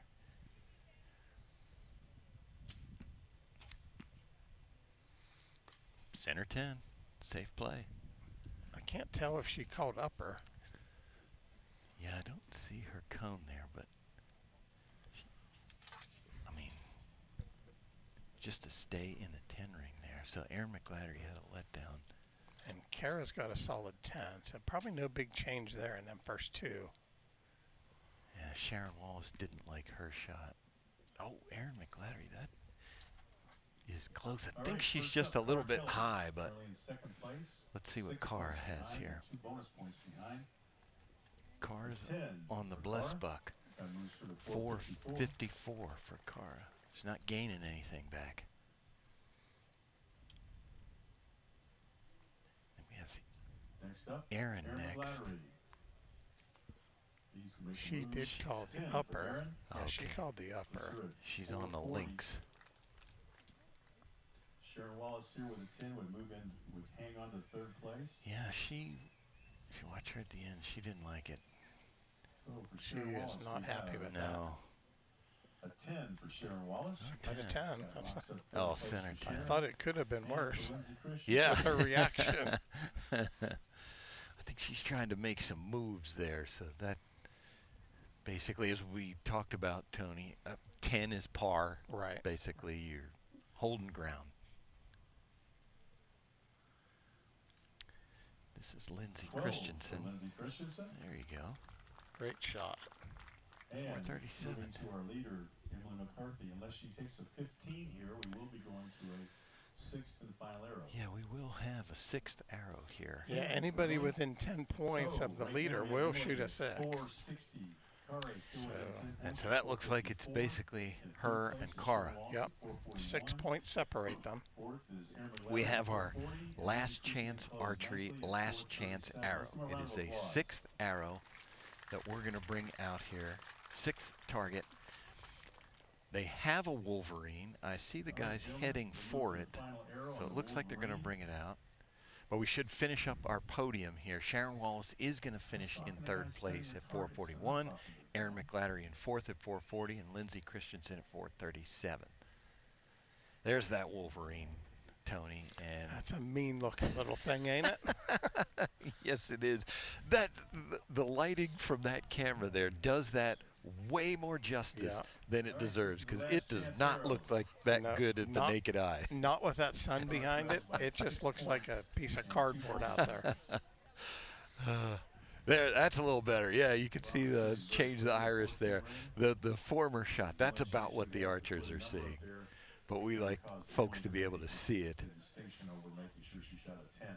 So now, Tony, obviously this is judging, so they move the target to a different position. Tell folks what's happening now. Right now they brought out a new target. They put a new shooting position in, so they'll give the girls, the ladies, another minute to judge it and develop a game plan on how they want to execute this 6th and final shot.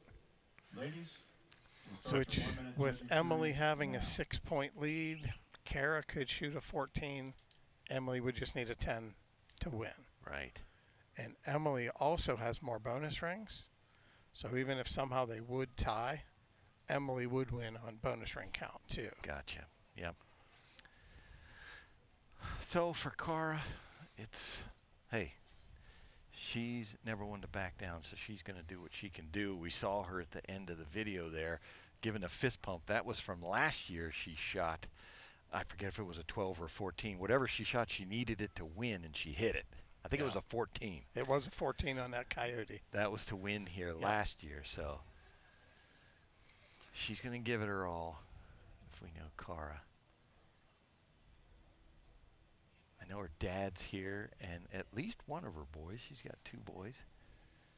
And she could miss this target and still get second place. Yeah, let's talk about that. Yep. There's nothing to lose for her. For sure. Yep. She can do no worse than second place no matter what. And if she hits a 14, like I said, she forces Emily to shoot a 10. Yeah. She's shooting at the Wolverine.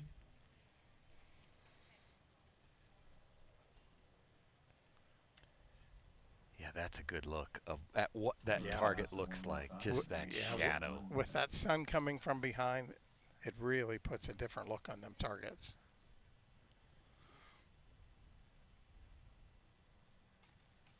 So that 1 minute, based on them shooting before, can you get a pretty good number off that? Yeah, I mean, these ladies have done this so much. They probably get a good yardage in about 10 seconds. Gotcha. The other time they use confirming, maybe second judging it. And here goes Kara's shot. Oh, she went for it. Oh, I think it's right. Or left, excuse me. That's a good hit. Perfect height. Yes, it is. It's the right height. To me, it looks like it's just a little left. And for Cara, 5 for Cara. Ah, yes. 4:59. Emily? Okay, all right. So Emily has won. She does not doesn't need to even shoot need to shoot it. I hope she shoots it anyway. You win. It's over. They're telling her. It's over. You want to take a shot at the head? Let's see if she gets it. And get a target? Or do you want to just say, no, I'm done? Here we go. They're explaining her. So Mike Tyrell is telling her that if she shoots the target in the head, the Wolverine in the head, Emily will get to give that target to some kid in the audience. Yep. So Emily is such a favorite in Archer. Absolutely. With all the young ladies, the young girls in this. Yes. She will probably strive to give this target to somebody. I hope she smashes it.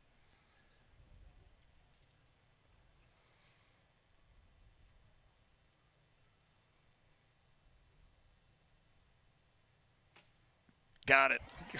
Right in the ear. You're right in the ear.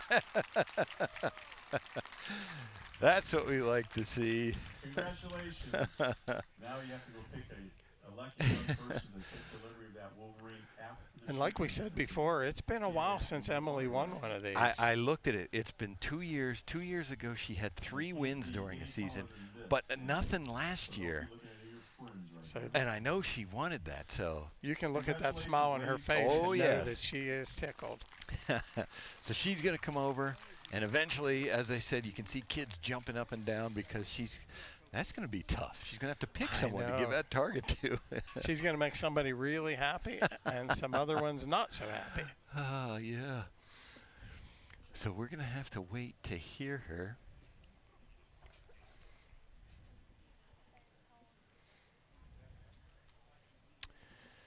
And did she have the headset on? We lost our view.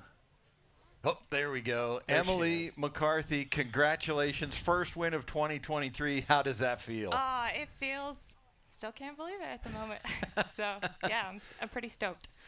You led this one wire to wire, so things must have been clicking for you. Yeah, honestly, I've been practicing actually at Cara's with Cara, and I've been bouncing back and forth between the 34, 36 all the way up until the day before I left, and just couldn't decide, and just went to the old trusty 36 and figured I'd play with 34 again when I got home. But everything's working great. My arrows are shooting great, and just the shots working. So this is a great weekend. So Emily, take a look at that monitor there. We're going to show you on this last target at the Wolverine. Walk us through it.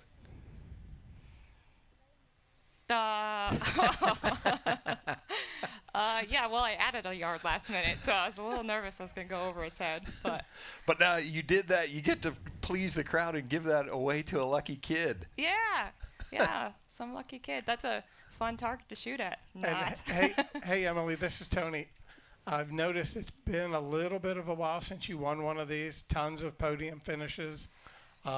Congratulations on this. It's got to feel really good. Thank you. Yeah, I went full year last year without winning. Just a bunch of podiums. The year before, I won a few, and I just could not pull it together last year. So I'm pretty stoked. Looks like you gave a couple yardage seminars this weekend. I did, and honestly, I feel like that seminar helped me probably more than it helped anyone else. So I don't know. It definitely helped me do something that I always tell myself every day, like, and I'm told all the time by Dan, like, just go with your first number, trust your number, and I always change it and adjust it, and then doing the yardage seminar and stuff, once I set the number, and then I change it, and then once I realized that I did Kaylee style. That's what I keep saying. It's Kaylee. Just walk up to it, judge it, shoot it. Great job. All right, Emily, congratulations. First win of 2023. You are the True Ball Pro-Am champ.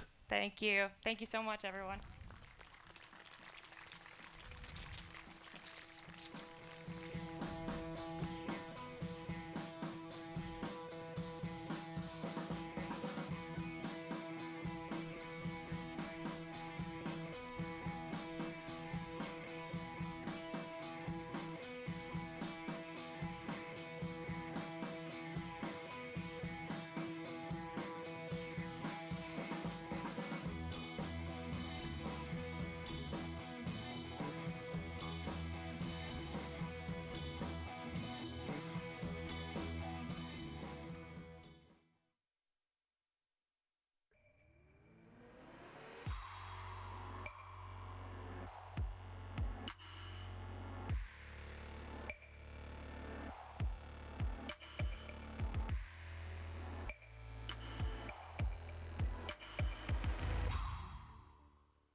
Number 1 qualifier in the women's shootdown, Sharon Wallace. Your first place qualifier, Jeff Rainey.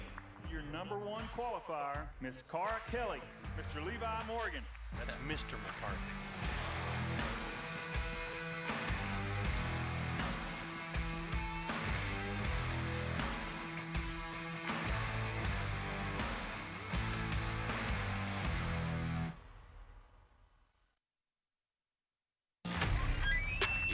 Elite is the world's most advanced and accurate archery experience.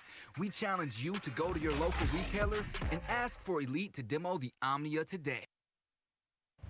CBE, that's custom bow equipment. I'm talking about field tested, podium proven. Wow, what a match. Premium archery accessories. Check out the full line at custombowequipment.com.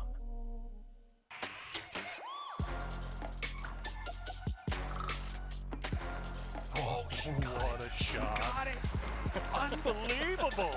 So Kyle needs an 8 to win. 8 to win. Oh, he went right at it. Entered in, done. This guy is unreal. That's it. And he got it. Never play it safe, Gillingham.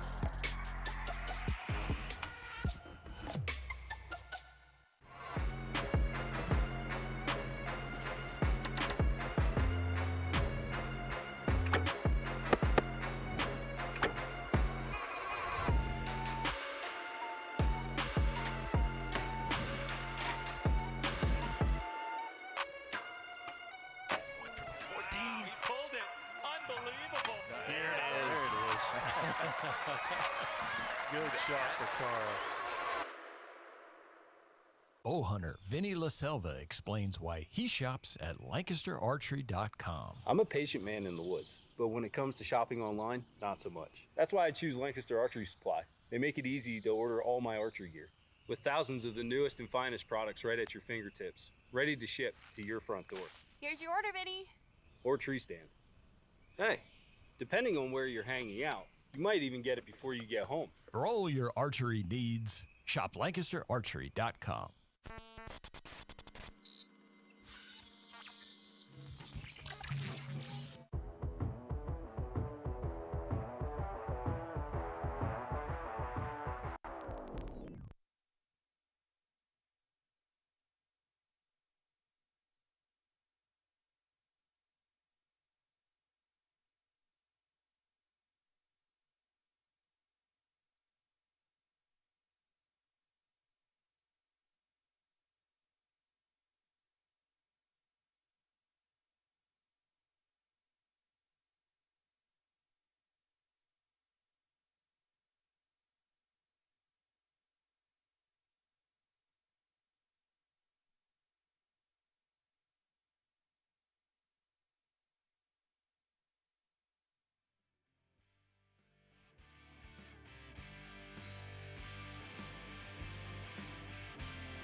Money.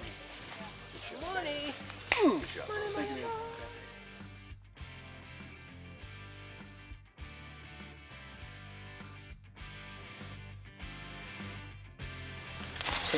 Tim's a center punch 5. You like that?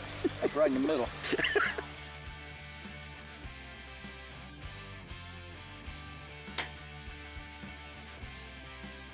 You got to get the numbers right, and it's hard to be confident when you're setting your sight. At least it is for me, because I'm setting my sight listening to arrows going, crap, I got that one wrong too, you know. So.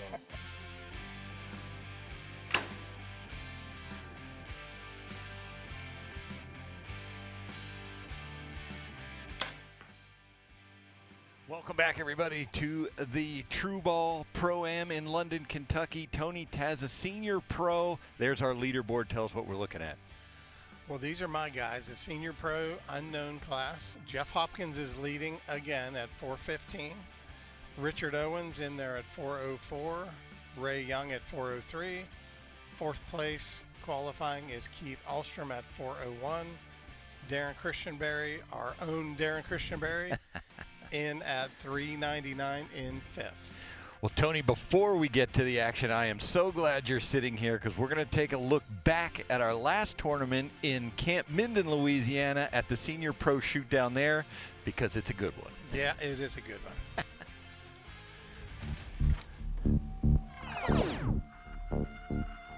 It's Darren. So folks who may not have ever heard of Jeff Hopkins before, he is a legend in this game. He is from 1997 to probably 2007.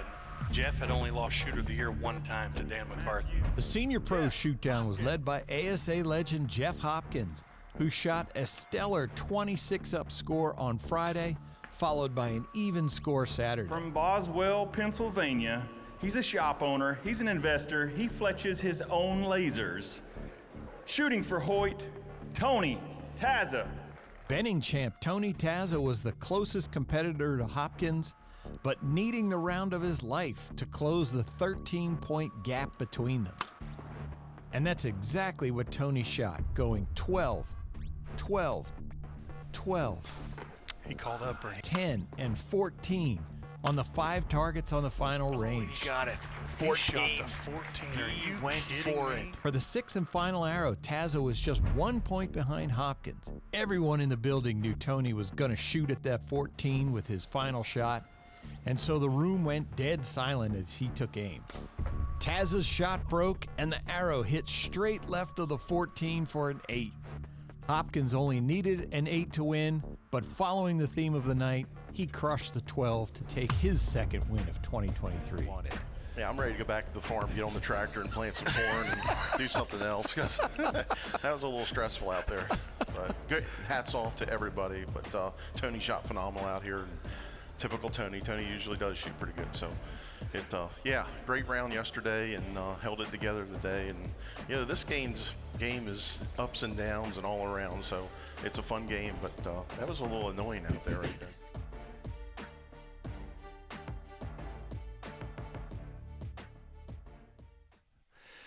All right, we want to get to the action here tonight. So Brandon Reyes, bring out our archers.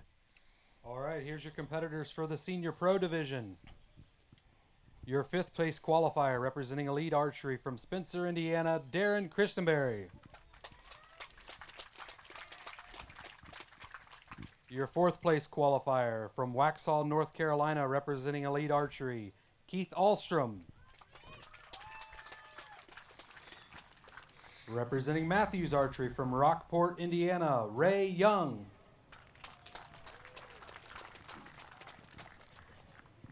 Your 2nd place qualifier representing Matthews Archery from Rose Hill, Virginia, Richard Owens. And your number 1 qualifier from Lacona, Iowa, representing Matthews, Jeff Hopkins.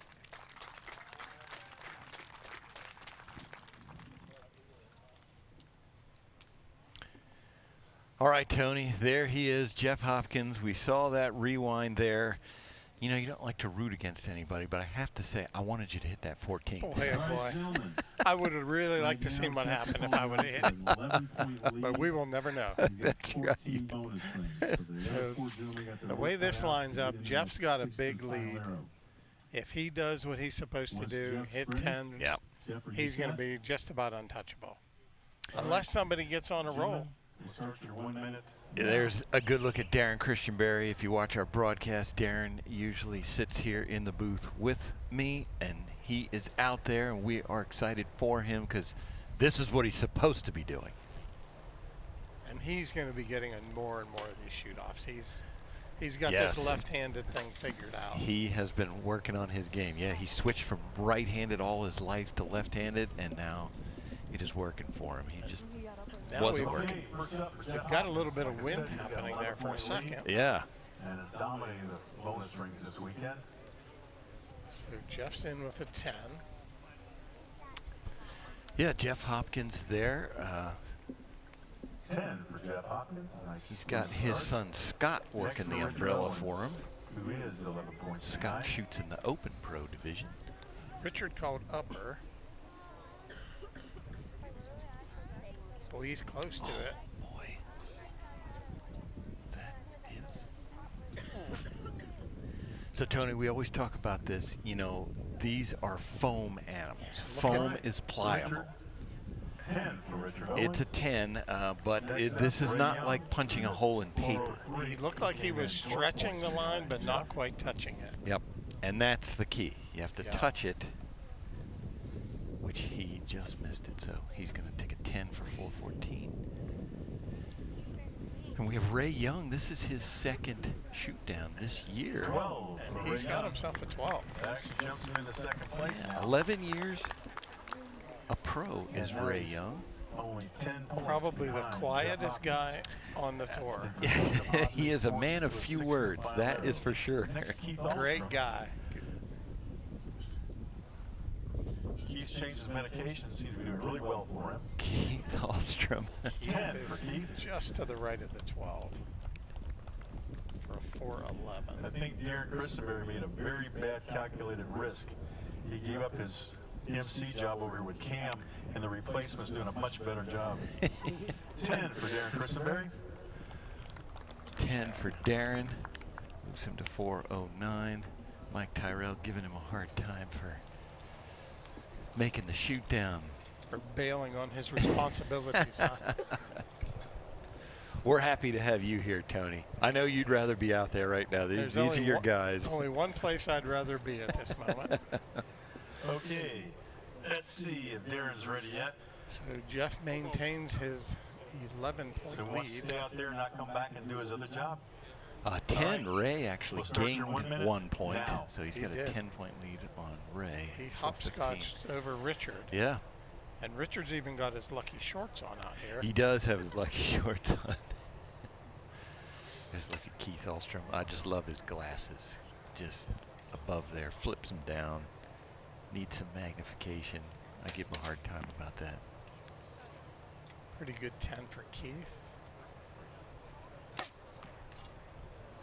Darren did call the upper.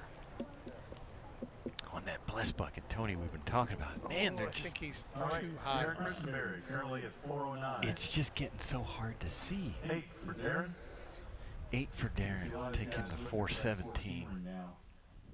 That's where you see a lot of 8s popping up. Yeah. On the board. Looks like Jeff's got another center 10. Next, our leader, Jeff Hopkins, currently 10 points. Yep, right in the 10 center for there. Jeff Hopkins. Which that's what he's got to do out here. Right. If he doesn't make a mistake, he's going to be tough to catch. It's going to be hard to catch him. So let's see what happens Now, next. there's Richards. Richard Owen. That looks a little high. 8 for Richard. Moves into 422. For Ray Young, just off of 12. Looking for another 12. And there's He's the one that's got there's run off one. a series of 12s now to try and catch Jeff. There's 2 black targets and 3 brown ones out there, and those Ray, black ones. Boy, he's close to the bottom of that one. Boy, I'd like to get a look at that. Oh, that is. I think he's got going to it. give him that one. Yep. So Scott Parrott is our judge out there calling, and he says his thing is there's got to be clear evidence that it's out or it's in. And that's the way most of us do score. 10 for Keith. So that's 2 in a row for Ray. Yeah, making his move. He's maybe trying to make a run like I did at the last one. That makes it exciting, that's for sure. Somebody gets on a roll like that. Yeah, you got to cheer for him. He's one of the good guys out here for sure. Definitely. All right, let's see if Keith's ready yet. I was going to say, I don't know if I've ever heard him say a full sentence. All right, gentlemen. But yeah, we got our look here, Tony, at the 3. Yeah, that sun is just a little harsh on our middle one. But That's just a sample of what these guys are dealing with out there. yeah, look at that target. That is Ray Young's target there, I think. Yeah, we've got Darren Christianberry, Jeff Hopkins, and Richard Owens from left to right there. And Jeff's shot, I can't see where his arrow went. Richard called upper. He's just to the left. Just under it. Darren went for the 14. I don't. That's close. That was on the. Can't see it. That's the Bobcat. Yeah. Okay, Keith on the blitz box at 10. 10 for Keith. Now this is the one. Next up, Darren Christenberry. He went for it. 14. And we don't know the yardage of these targets, No. but they are unknown, and these guys are judging. Oh, that is so close. Just. Man. And so that whole. Yeah, that's an 8. I think that's a right call there. That line is really. It's hard. I mean, you got holes in the foam. It just makes it difficult. That was as close as you could be without getting it. Absolutely. Might be looking. He's going to shoot that 10 again and say, "Come catch me if you can." Yep. Jeff Hopkins just playing. He's just doing what he should do. Yeah. Thank you, Scott. Yes, 10. He's a farmer from Iowa. Unless Ray keeps coming after him, then might put a little pressure on him. All right, Yeah. Richard Owens, 422. He's got the coyote there. 10 for Richard. 432. 32. Now 13 points behind Jeff with 2 arrows to go before the final arrow. Now, what's 10 Ray for going to get Young. on this dough? Pushing the limit, 10 for Ray Young. A 10. Okay. All right, still within 8 points of our leader. So, gentlemen, let's move to the next All right, target. run through that scoreboard there, Tony. Looks like we got a 445 for Jeff. Second is Ray at a 437. Yep. Still in third is Richard Owens. Then we got Keith at 431 and Darren at 425. Right. So at this point, I mean, we're coming out. We got 2 arrows in regulation, Yeah, but We do have one guy within 10. that's it. Yeah. And he's going to keep trying to get some more. And Jeff is coming now to the closest target, the shortest target on the range. Which I'd be surprised if he doesn't shoot at a ring. I would predict he's going to try to gun at that 12. Maybe to try to keep from the 6th arrow from happening. Now. And we got a little wind going on Yeah. there right now, too. Feels like it's to the archers left to right. Correct. That's what I'm feeling, too. There he went. Boy, that's in, center 10. Center 10 for Hopkins. There's Darren Christianberry, old lefty. I believe Ray's got a center 10 as well. Richard Owens.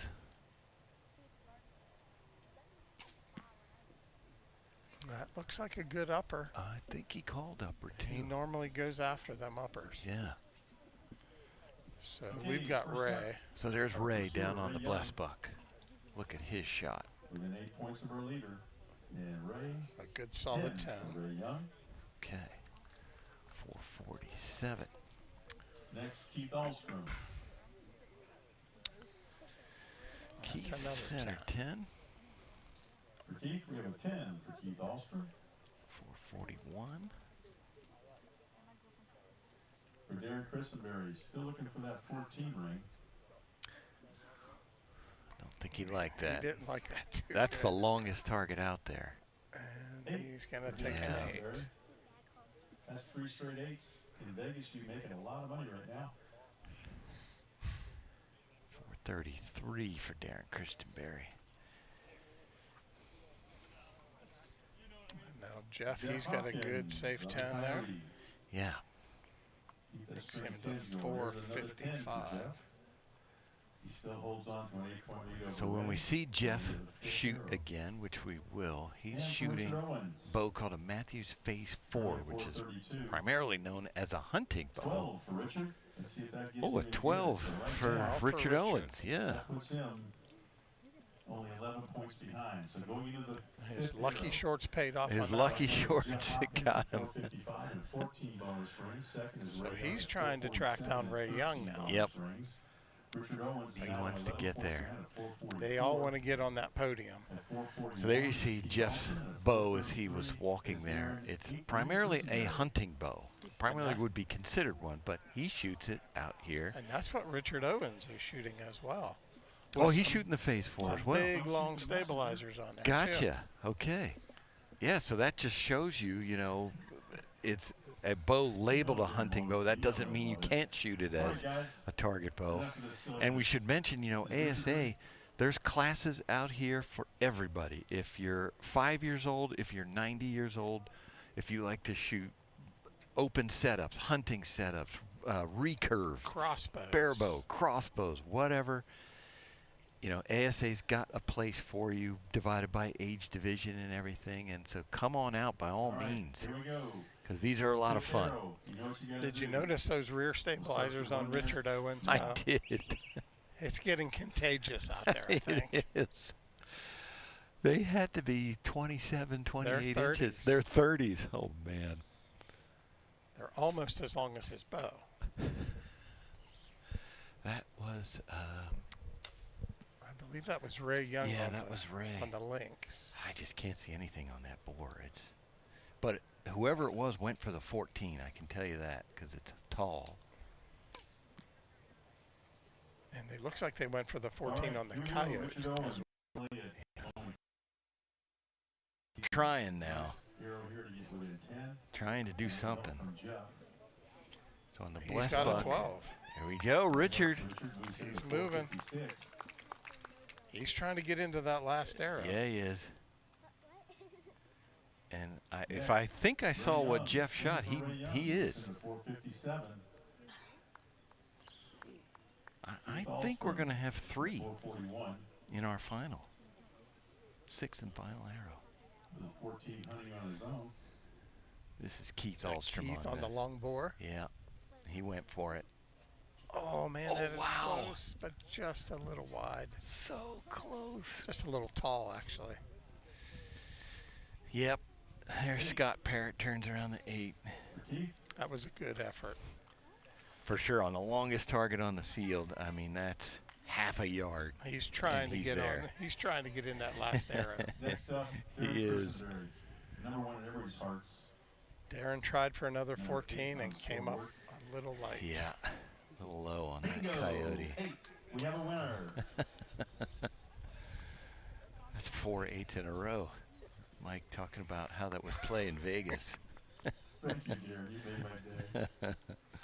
But he's really doing what he can do to try to fight back into that. He is. Oh, Hopkins took an 8. I thought he did had take a an 10. 8 there. That's going to definitely bring them other 2 We are guys definitely, in. yes. Yes. So Tony, we are definitely 463 for Jeff Hopkins, 457 Ray Young, 456 Richard Owens. They will move on. Keith Ahlstrom is going to finish in 4th at 449. Darren Christian Berry, 441. Another good showing for Darren.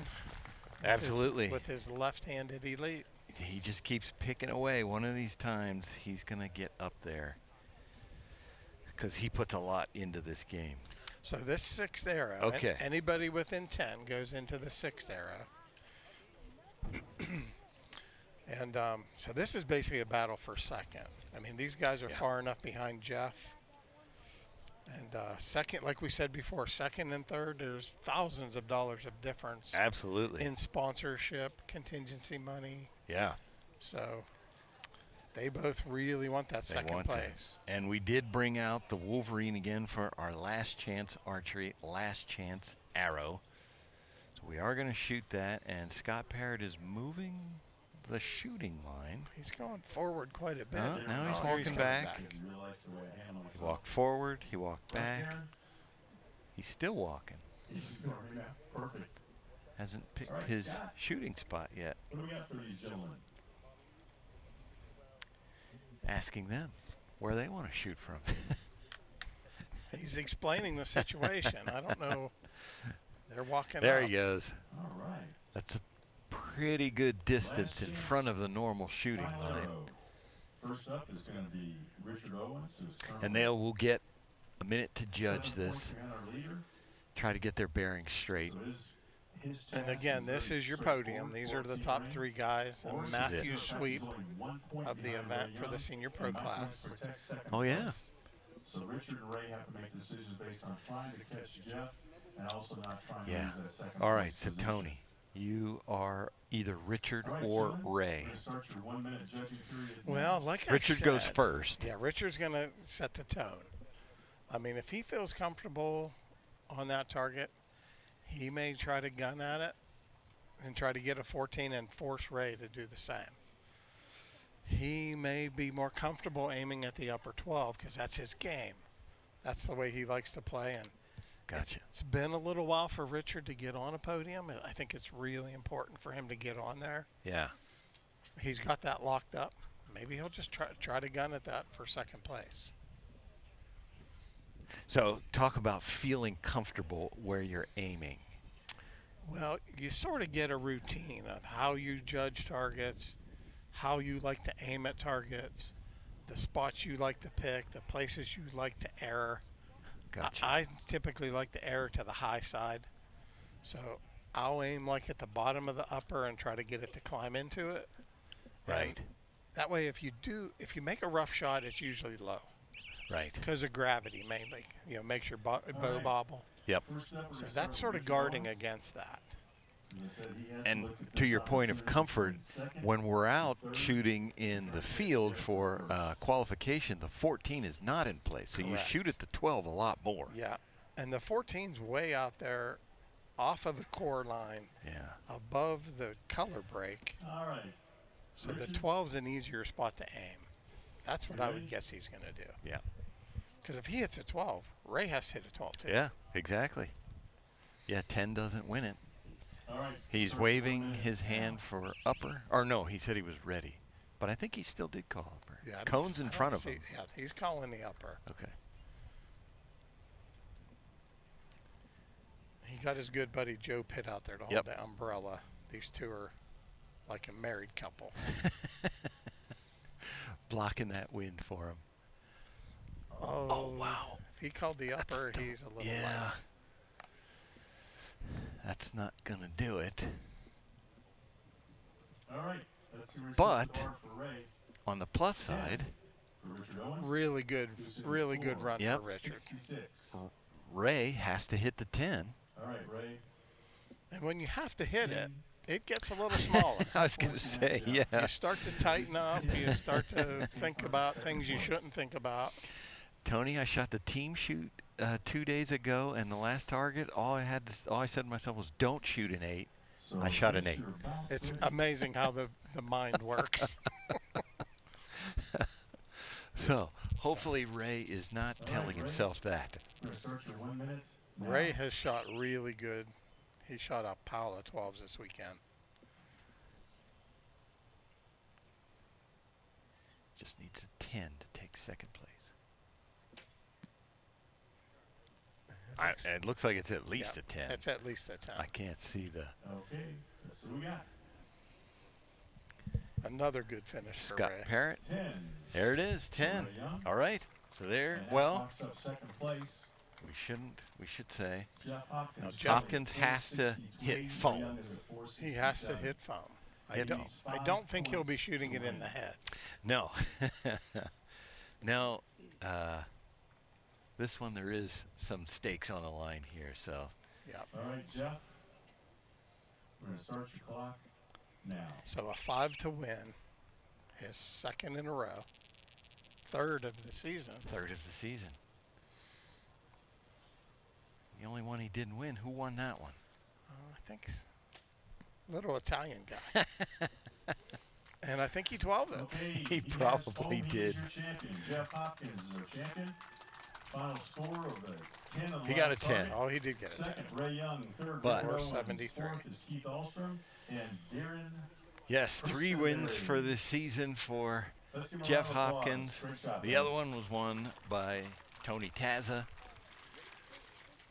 There's his son Scott there. Probably the only person out here on the range besides Tim Gillingham who is as big as Jeff Hopkins is his son Scott. Right.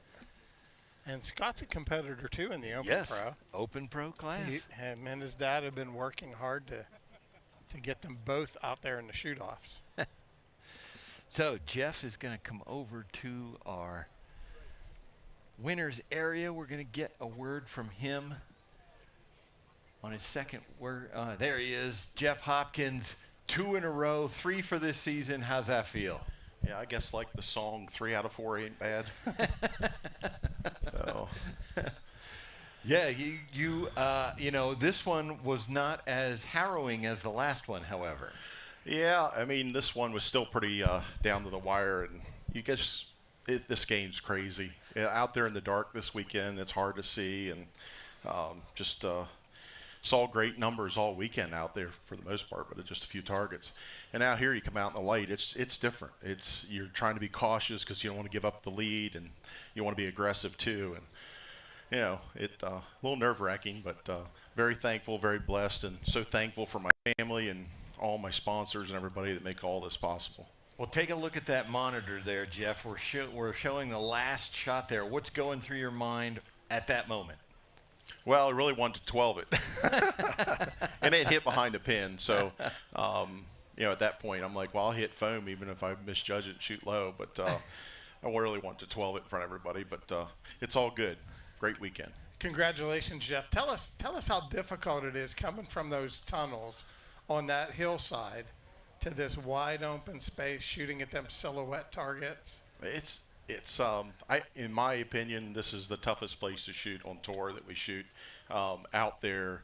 The power line has always been a very intimidating factor, and no matter how hard I try to prepare for it, you can't duplicate that. So it's tough. Congratulations, Jeff. All right, Jeff, congrats on the 3rd win of the season, back-to-back. Hey, thanks so much, everybody. Thank you. All right, folks, don't go anywhere. We will be back with our Open Pro archers next here at the True Ball Pro-Am, London, Kentucky.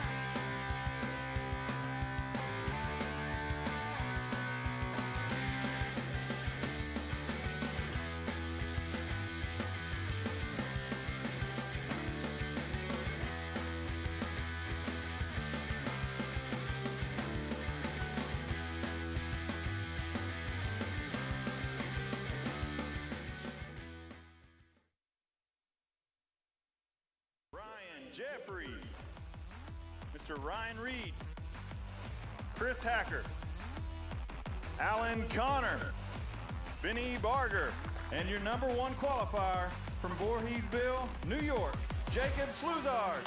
I thought I could hang with these guys, and I wanted to prove that, but winning after 5 tournaments it's a lot.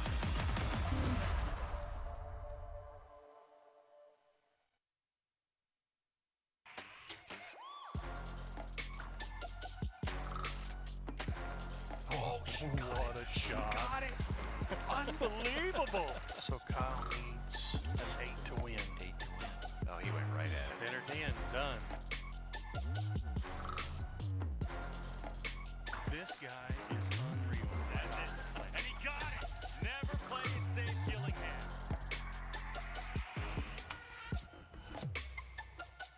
Bow hunter Vinny LaSelva explains why he shops at LancasterArchery.com. I'm a patient man in the woods, but when it comes to shopping online, not so much. That's why I choose Lancaster Archery Supply. They make it easy to order all my archery gear, with thousands of the newest and finest products right at your fingertips, ready to ship to your front door. Here's your order, Vinny. Or tree stand. Hey, depending on where you're hanging out, you might even get it before you get home. For all your archery needs, shop LancasterArchery.com.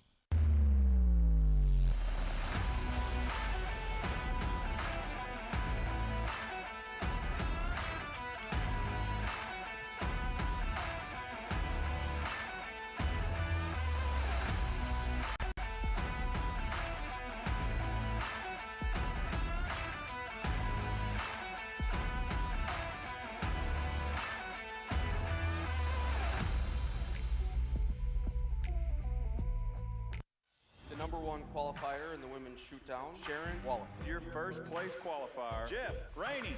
Your number 1 qualifier, Miss Cara Kelly, Mr. Levi Morgan. That's Mr. McCarthy.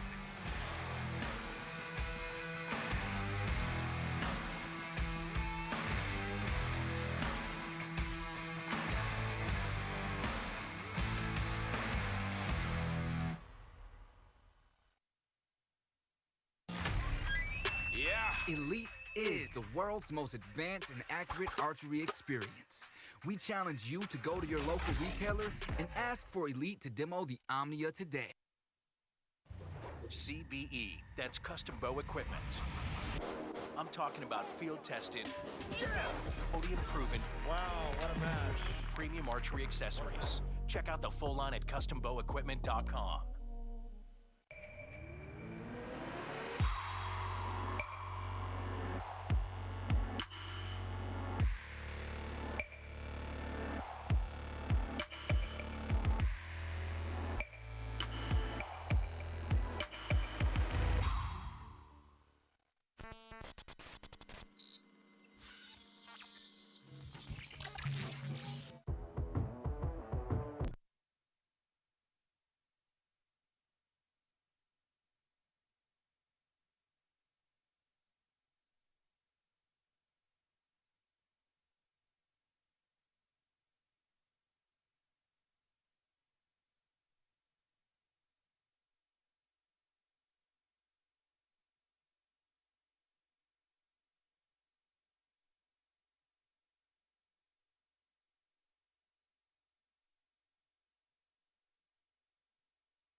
So, I mean, the targets are so dark, the lighting's so bad down in there on some of these targets that even if you have knocks and stuff, my pin, as dim as I can get my pin, it just washes out everything. It's hard to see past. It's kind of like, you know, having a flashlight in your face at nighttime.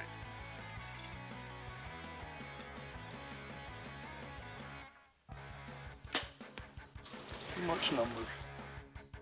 If you're leading a target, that's probably the toughest because you have nothing to aim off of. So.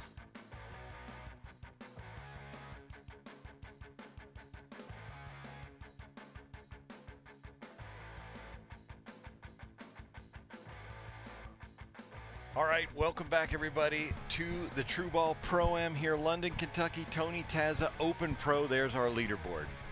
And this is a leaderboard of a couple legends at the top. We got Dan McCarthy in at 434. We got Levi Morgan at 427.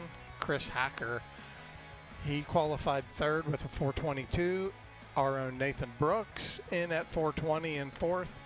Jason Bennett, the second, in at 418, your fifth place qualifier. This one is going to be a horse race, but before we get to that, we want to go back to Camp Minden, Louisiana last month at our last event and see how this class shook out there.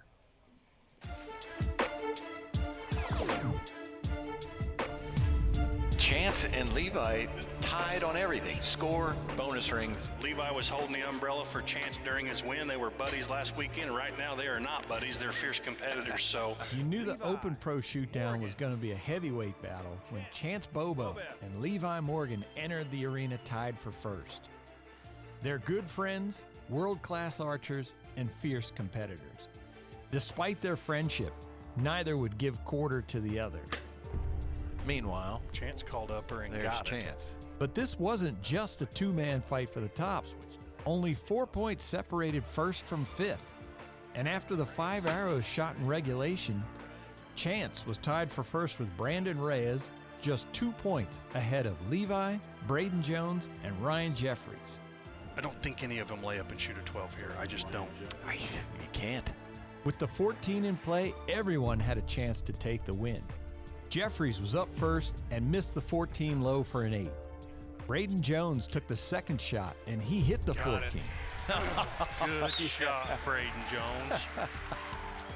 Levi then took center stage and he hit the 14 as well. Got it. There he goes. Wow. Brandon Reyes' last arrow dipped low for an 8, leaving Chance with the chance to take his second win in a row. 14, he wins it. An 8, he takes second. After his signature rock-steady hold, Chance's bow fired, and his arrow hit the 14 nearly inside out. That's how you win one right there. How is that to go out? It feels pretty stinking good, man. I had a really good weekend, and, made some good decisions, and I just got lucky and judged the last one right. I just kind of started from scratch this year. I made the decision that I was going to shoot Open Pro, and honestly, I've just been putting a lot of arrows in, getting used to the new equipment, and everything's working great.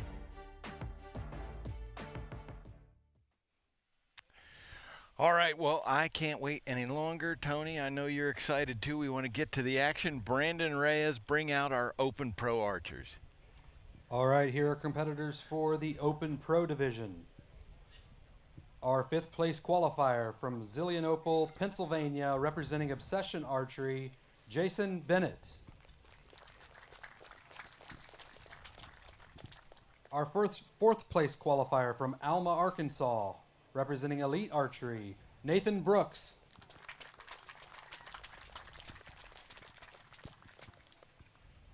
Our 3rd place qualifier from Van Buren, Arkansas, representing Hoyt Archery, Chris Hacker. From Uniontown, Pennsylvania, representing Matthews Archery, your 2nd place qualifier, Levi Morgan. And your number 1 qualifier coming in from Wazeeka, Wisconsin, representing Matthews Archery, Dan McCarthy.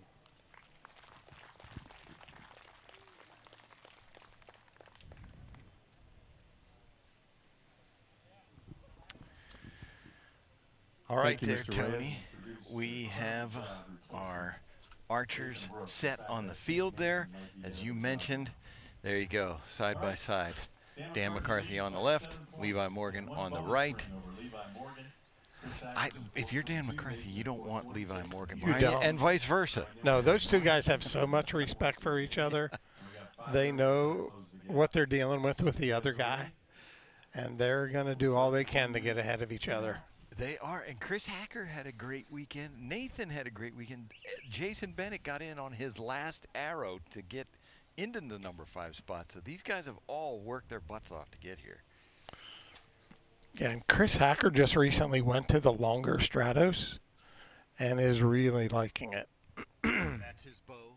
Yep, that's his bow. He was shooting a 36. Now he went to a 40, and he's really meshing with it well. All right, first up on the Bless box for Dan McCarthy. Currently sitting on a 7-point lead. 10 for Dan McCarthy.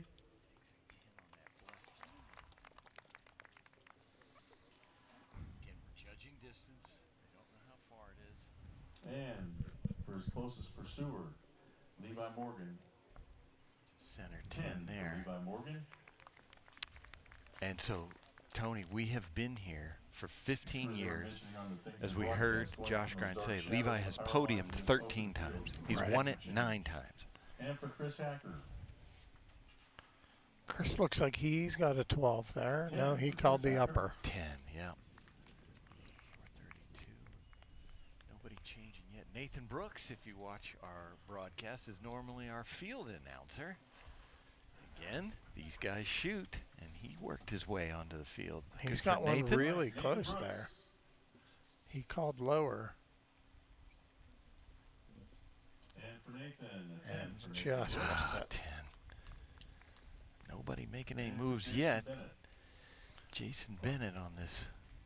As I mentioned, Jason needed to hit a 12 on his last target to get in, and he did.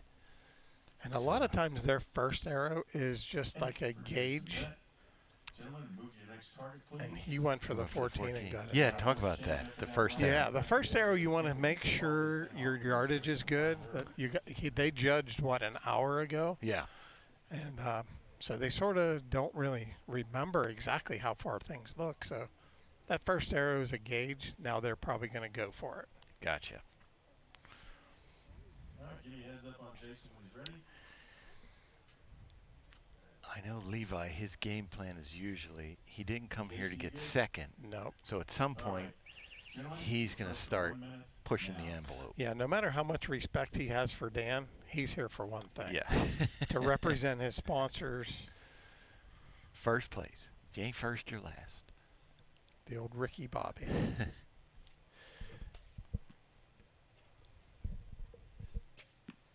It looks like Chris went for the 14 and came up short. Good steady hold there. That is Jason Bennett on that bless buck there. That's going to be a close call. Yeah, Dan's looks like he's got a pretty good shot on the links. All right, first up, Jason Bennett. There's Nathan Brooks. Good look at his shot. Let's get Jason's call here. He's got the 12. Got the 12. All right. Next up is our leader, Dan McCarthy. And that's a pretty good looking shot. Yeah, he did not call upper. It might be a little high. Yeah. All right, our leader, Dan McCarthy, a solid 10. Moves into 454. And 17 bonus rings. Levi Morgan's going to start making some moves pretty soon. So there you see Levi, Tony, shooting another hunting bow, the Matthews V3X. Yep. And I talked to him about that. He normally, we see him shooting target bows, but he said sometimes he feels like just changing bows helps kickstart him, you know, and change things around. And he felt like he needed a change.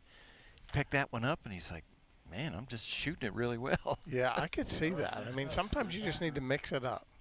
8 for Chris Hacker. And Chris got an 8, going for the 14. Yeah, if you can, you know, they talk about the honeymoon phase with the bow. Well, if you can peak with that honeymoon phase, it can be really good sometimes.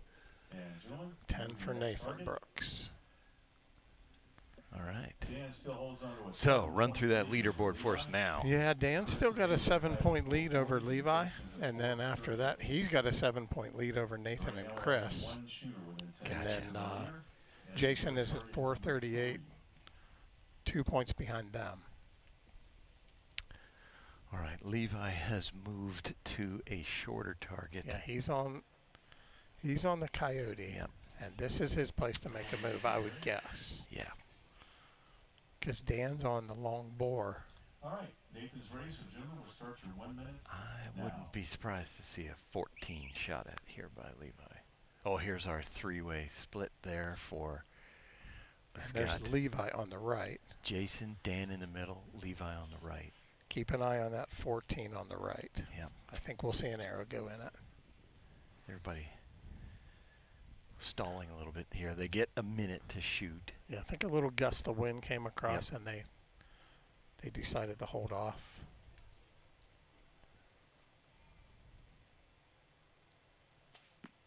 Oh, he just missed left. He missed left. Jason missed low. And Dan went for the 14. No, he's inside the 12. Oh, or the he 10. went for the bore. I was looking at the links. Yeah, but I don't know if he did not call upper.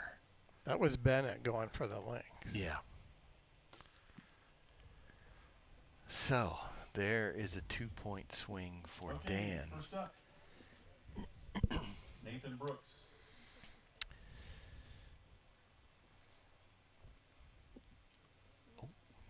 That's a 12. He's got the lower 12. That's a 12. And so, Tony, we should mention, you know, all these archers out here, everybody sees their scopes that they're using. Nathan, and a lot of them have different power magnification, 2, 4, 6, 8. Nathan's one of the only ones I know, only pro. He shoots no lens, no magnification. I've known Nathan for 20 plus years, and I don't think he's ever shot a lens. I think he likes the way he holds without a lens. Dan's in 10 with for a 10. Dan McCarthy. Yeah, I props to Nathan for that because, you know, he can't see what these other guys see, but... Now, 20 years ago, he had supreme eyesight. Yes. I'm not sure that it's still the case because I know it can happen to really good eyesight. I've heard him talk about that it is not as good. That's Levi with an 8 there. Moves him to 455. And for Chris Hacker, currently in 4th place. Chris is going to want to make some move here. He That's got the 12. All right. So, Dan McCarthy at 464. So there he got there. And now he and Nathan are really good friends. So there he's, I don't know if you saw that little fist bump there. You know, all these competitors are really good friends. Nobody wants anybody to shoot poorly. Right. You want to beat them. That's different than having them, you know, wishing bad on them. You want to beat them at their best. Right. All right, Chris is ready. Gentlemen, we'll start your 1 minute. For sure. If Levi shoots a 14 and you shoot a 14 to beat him, that feels pretty good. That does. I mean, I imagine. I don't know. So, yeah, Dan's opened up the lead to 9 now. Yep. So he's got pretty good control of this. Levi went for the 14 and he got it. He's got the 14. That's what he needed to do. Yep, he did. And Dan waiting Dan's there. Taking his time. Maybe he was watching to see what Levi did. I mean, they're shooting side by side, so yeah, possibly. Usually... I still don't see him going for the 14. No, usually Dan does his own thing. He went for the lower and got it. And he got it. Okay, first up, Chris Hacker, currently tied at 452 for score with Nathan, but trailing by bonus rings. Center 10 for Chris, 462. Next up is Nathan on that links. And that looks like a center 10 also. Yep, Scott didn't even. 10 for Nathan Brooks, keeps a dead score tie Also. with Chris Hacker. Jason Bennett on the wild boar. That's the long one there, and he took an 8 on it. Jason Bennett just can't find the number on that 14 ring. Yeah. For our leader, 451. Now we come over to Dan. So far Get that showing 12. a really consistent, solid shoot down.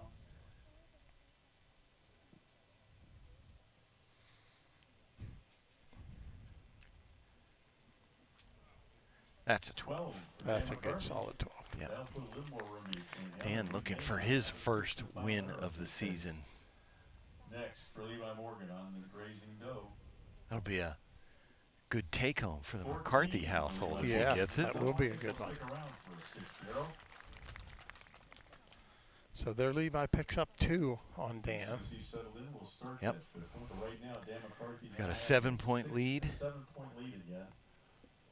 Now they got to think about that 6th arrow. It looks like right now only Levi would be in it. Correct. So this is going to be an interesting one for Chris and Nathan.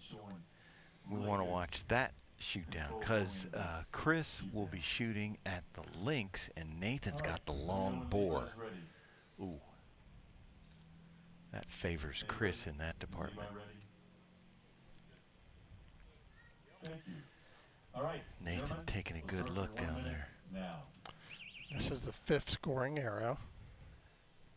There's Chris Hacker at full draw on that links. He went for the 14. Oh, and he donutted it.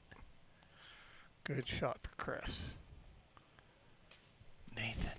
And Jason went for the 14 on the coyote. Yeah, Nathan shot a 12 on the boar. Levi went for the 14 on the bleeze Nathan block. didn't know Chris shot the 14. He just gave him a high five. Here comes Dan. He's on the dough. Yep. He's been taking his time in this shoot down. Usually we see him. Levi shot high on the 14 on the bleeze block. Center 10 for Mr. McCarthy.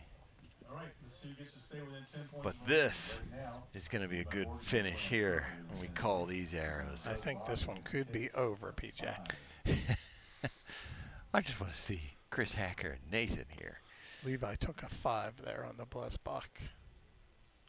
Chris Hacker. I mean, he absolutely center punched that. Good for him. 476. 2 points ahead of Levi Morgan. Oh, he jumped ahead of He Levi jumped too. Levi with that shot, yeah. 12 for Nathan Brooks. And that moves him into a tie with Levi Morgan for score and bonus rings. Oh, score and bonus ring tie between Nathan Brooks and Levi Morgan. It looks, yeah. Jason Bennett. I don't know what they do for that when it's not the leader. 8 for Jason. And let's see if anybody's still within 10 points for a leader after this arrow. I believe they'll have to shoot that off for the podium position. Ladies, gentlemen, he is your champion at 486. 486. So there will So be. nobody's within 10. Chris Hacker, where we do have a dead heat. They will have to shoot that off, I'll bet. Between Nathan Brooks and Levi Morgan for 3rd place, we will have a 1 arrow closest to the center of the 12 ring shoot off. Wait, why isn't Chris Hacker and Dan shooting within 10? So let's let them know how much we appreciate what they've done so far. No, they fell below it. Oh, no, there's. Dan McCarthy and Chris Hacker. Yeah, those 2 should be shooting, according to my calculations.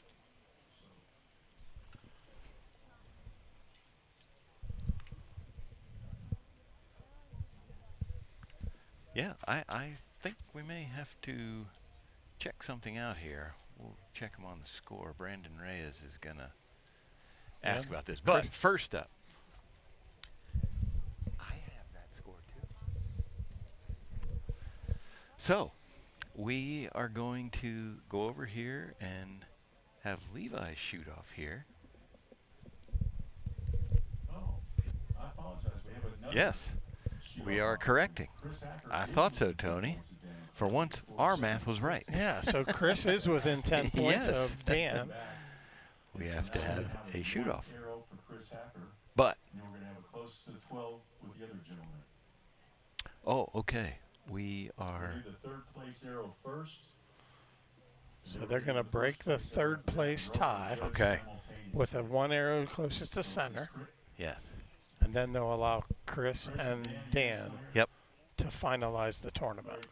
Yeah, it's the closest to the center of the 12, Tony. So score is irrelevant. Correct. You know. All right. We got everybody out Yeah, the there? Wolverines laying down, so they must be shooting. He's got them in position to shoot. I mean, they're in front of the Coyote, but We'll find out here when Levi shoots. He's looking at the bore. Yeah, they got the bore in the camera sight. So yeah, I mean, Dan has a 10-point lead, but this is some bonus action here this that we get to check out. Yeah. Yeah, so Nathan Brooks and Levi Morgan are tied on score and bonus ring. For podium positions, we can't have that. If they were 4th and 5th, they would leave it alone. But this is for a podium position. One of them is going to take One of them is going to take 3rd place. So we are shooting at the Coyote. Okay. And that's a relatively close shot. So it is. They moved him up. It was already the closest target. Levi Morgan was leading. Levi, you want to go first or second? So Levi is going to go first. And I'm expecting a center 14. Yeah, I'm expecting some 14 efforts here. Oh, wait, no, sorry. It's closest to the center. Oh, you're right. We keep forgetting about that, don't Closest to the center of lower 12. Of the lower correct? 12, Yep. yes. We'll start your 1 minute now. So that's what we're shooting at.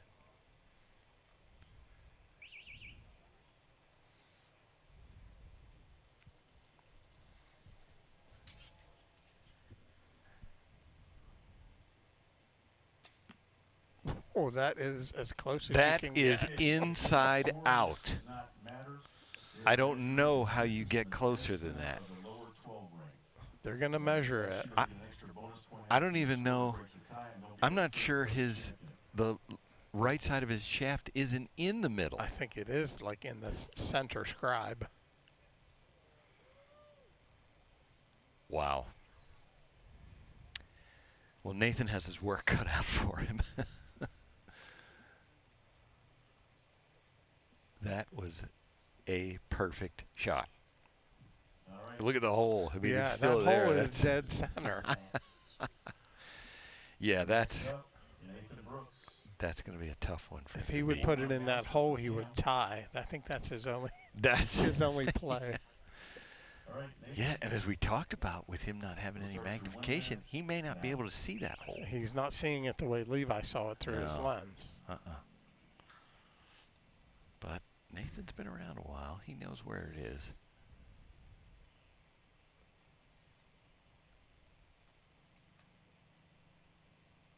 A little bit of a long hold. Yeah, that's a long hold for him. Nope. Underneath. He 12'd it, but he did get to 12, but Levi is closest to the center. Let's see what the calipers tell us about who's their dead center closest. Yeah. We don't even need the so calipers Levi for gets that. 3rd. Arrow 1, Levi Morgan. Nathan gets 4th. Yep. Jason Bennett gets 5th. Now Dan and Chris have to shoot. We have to shoot one more arrow.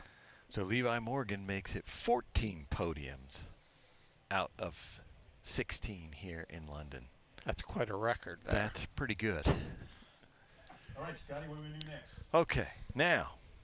Some more bonus action. Some more bonus action. As we mentioned, Chris Hacker, 10 points behind Dan McCarthy. And now they are bringing out the Wolverine for our last chance archery, last chance arrow. So Chris takes the 14, Danny needs at least a 5 to win.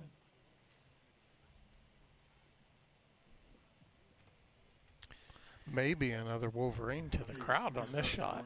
That would be nice of Mike to offer that up. Mike Tyrell. Just giving away targets left and right here. We'll see what Chris does here. He needs to make a run at the 14. That would be nice if Emily gave one away and then Dan gives one away. That'd be great. So they're getting a minute to judge here, Tony. Yep, they are judging. These guys probably don't need a minute. They're that good. Yeah, and now the lighting is not quite as harsh. Oh, I see it's a little shadowed out there now. I can see it much better than I could. All right, we're going to start your 1 minute Chris now. Hacker says he's ready. I mean, he's shooting at the 14. That's all he's going to do.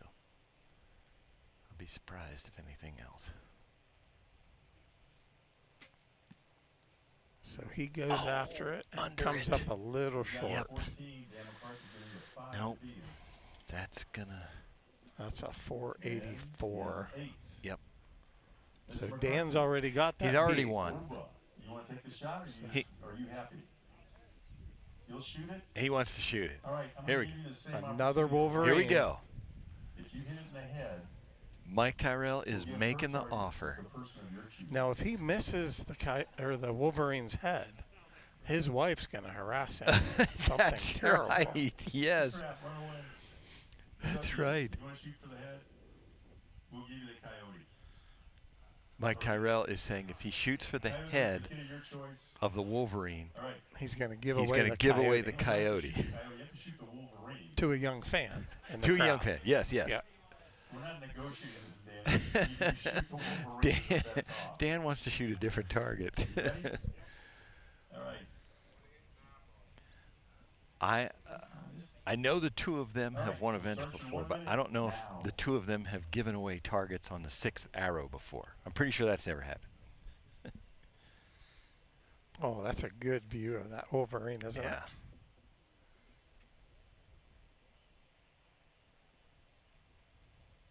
Shoot it right in the ear. I'll bet Dan has never shot a Wolverine in the head. There we And go. He smoked it. Got it. Okay. Right in the cheek.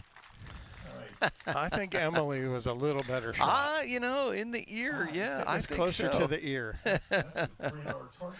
At least it was with the ball. All right.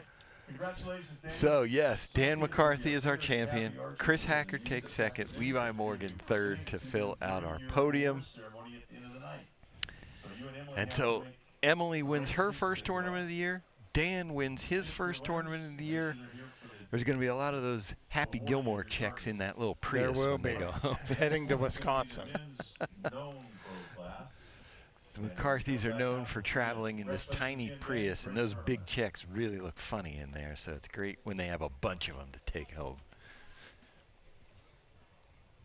Dan is coming over to our interview area. We're going to get a word from him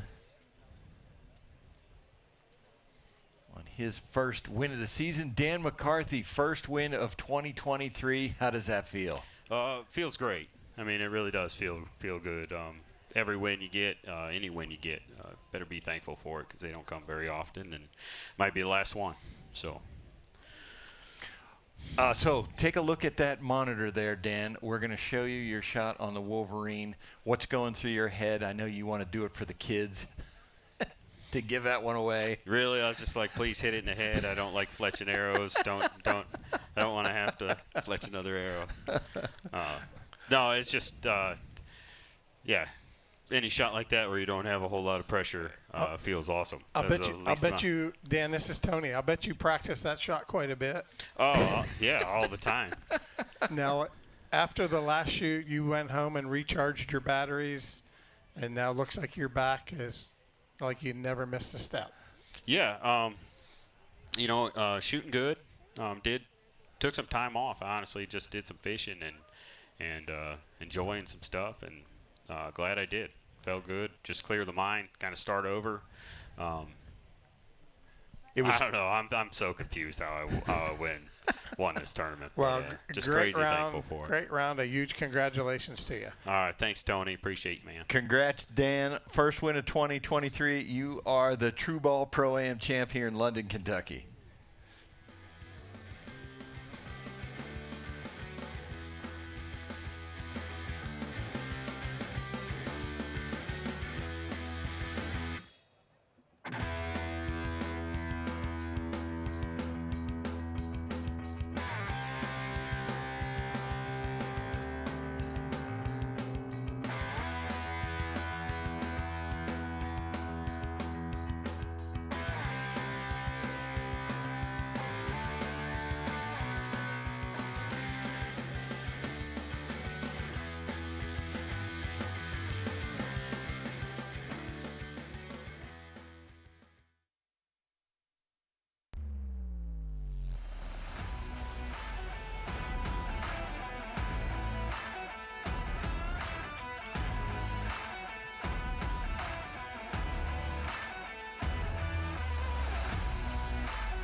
Jeffries, Mr. Ryan Reed, Chris Hacker, Alan Connor, Benny Barger, and your number 1 qualifier from Voorheesville, New York, Jacob Sluzard. I thought I could hang with these guys, and I wanted to prove that, but winning after 5 tournaments it's a lot.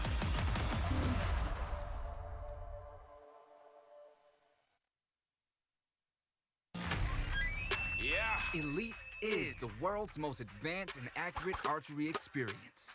We challenge you to go to your local retailer and ask for Elite to demo the Omnia today.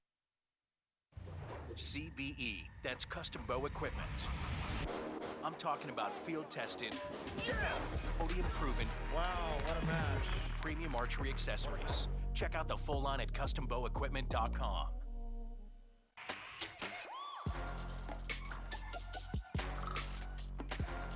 Oh, what a shot. He got it. Unbelievable. So Kyle needs an 8 to win. 8 to win.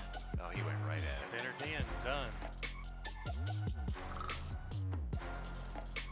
This guy is unreal. That's it. And he got it.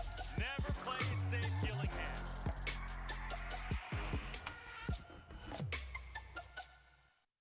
The number 1 qualifier in the women's shootdown, Sharon Wallace. Your first place qualifier, Jeff Rainey. Your number 1 qualifier, Miss Cara Kelly, Mr. Levi Morgan. That's Mr. McCarthy.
Something kind of different about London than most of the other ASAs is the lighting here is kind of tricky. You know, we're on this power line, so you're kind of right on the edge of the trees shooting into the timber, so sometimes it can be dark.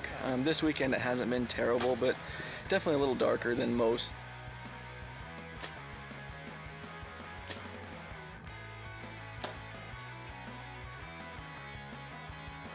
Way left.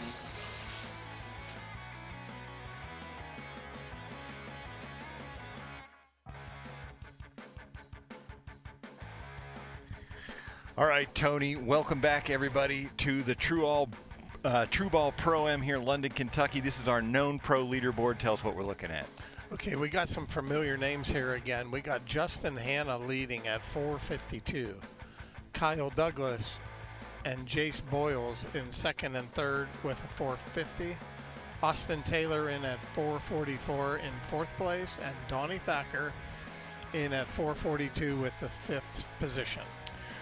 Well, Tony, we can only hope that this shoot down is as good as the last one in Camp Minden, because that came down to the final arrow. Let's take a look back at that one.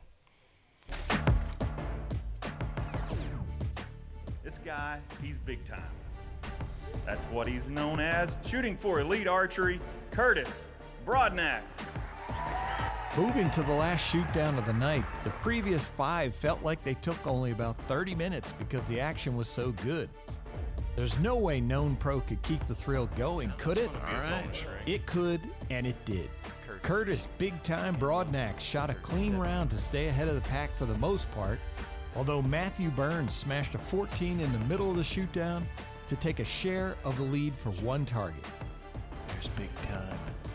got to 12. Through 5 arrows, Curtis hit the bonus rings he needed to stay at the top. But he's not shooting. No, he's shooting at the 14. Has to. Got it. A 14 on his last arrow put Brent Platt in a position to possibly knock Broadnax off the pyramid by forcing him to hit one of the bonus rings to take the title. Big Time wasn't about to give up at the end. He called upper and smoked it to take his first ever known pro victory. Yeah, upper 12. And that's your winner right there. First win, known pro. How does that feel? Man, it's incredible, PJ. Man, I can't quit shaking right now. Yeah, well, it was pretty much the same thing the whole time. I had the same nerves the entire time, and just, I guess, shook through them. I guess I drew back and I come down over it, and it was just shaking all over it, and I just tried timing the punch right.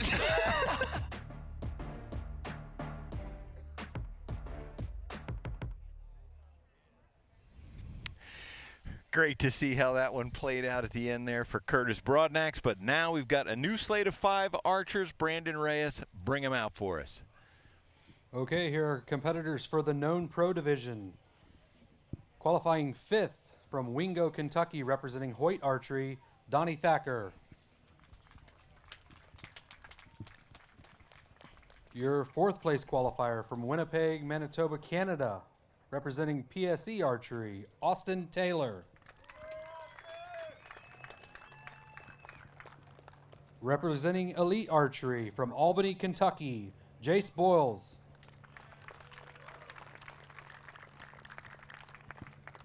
Your 2nd place qualifier from Liberty, Utah, representing Bowtech Archery, Kyle Douglas.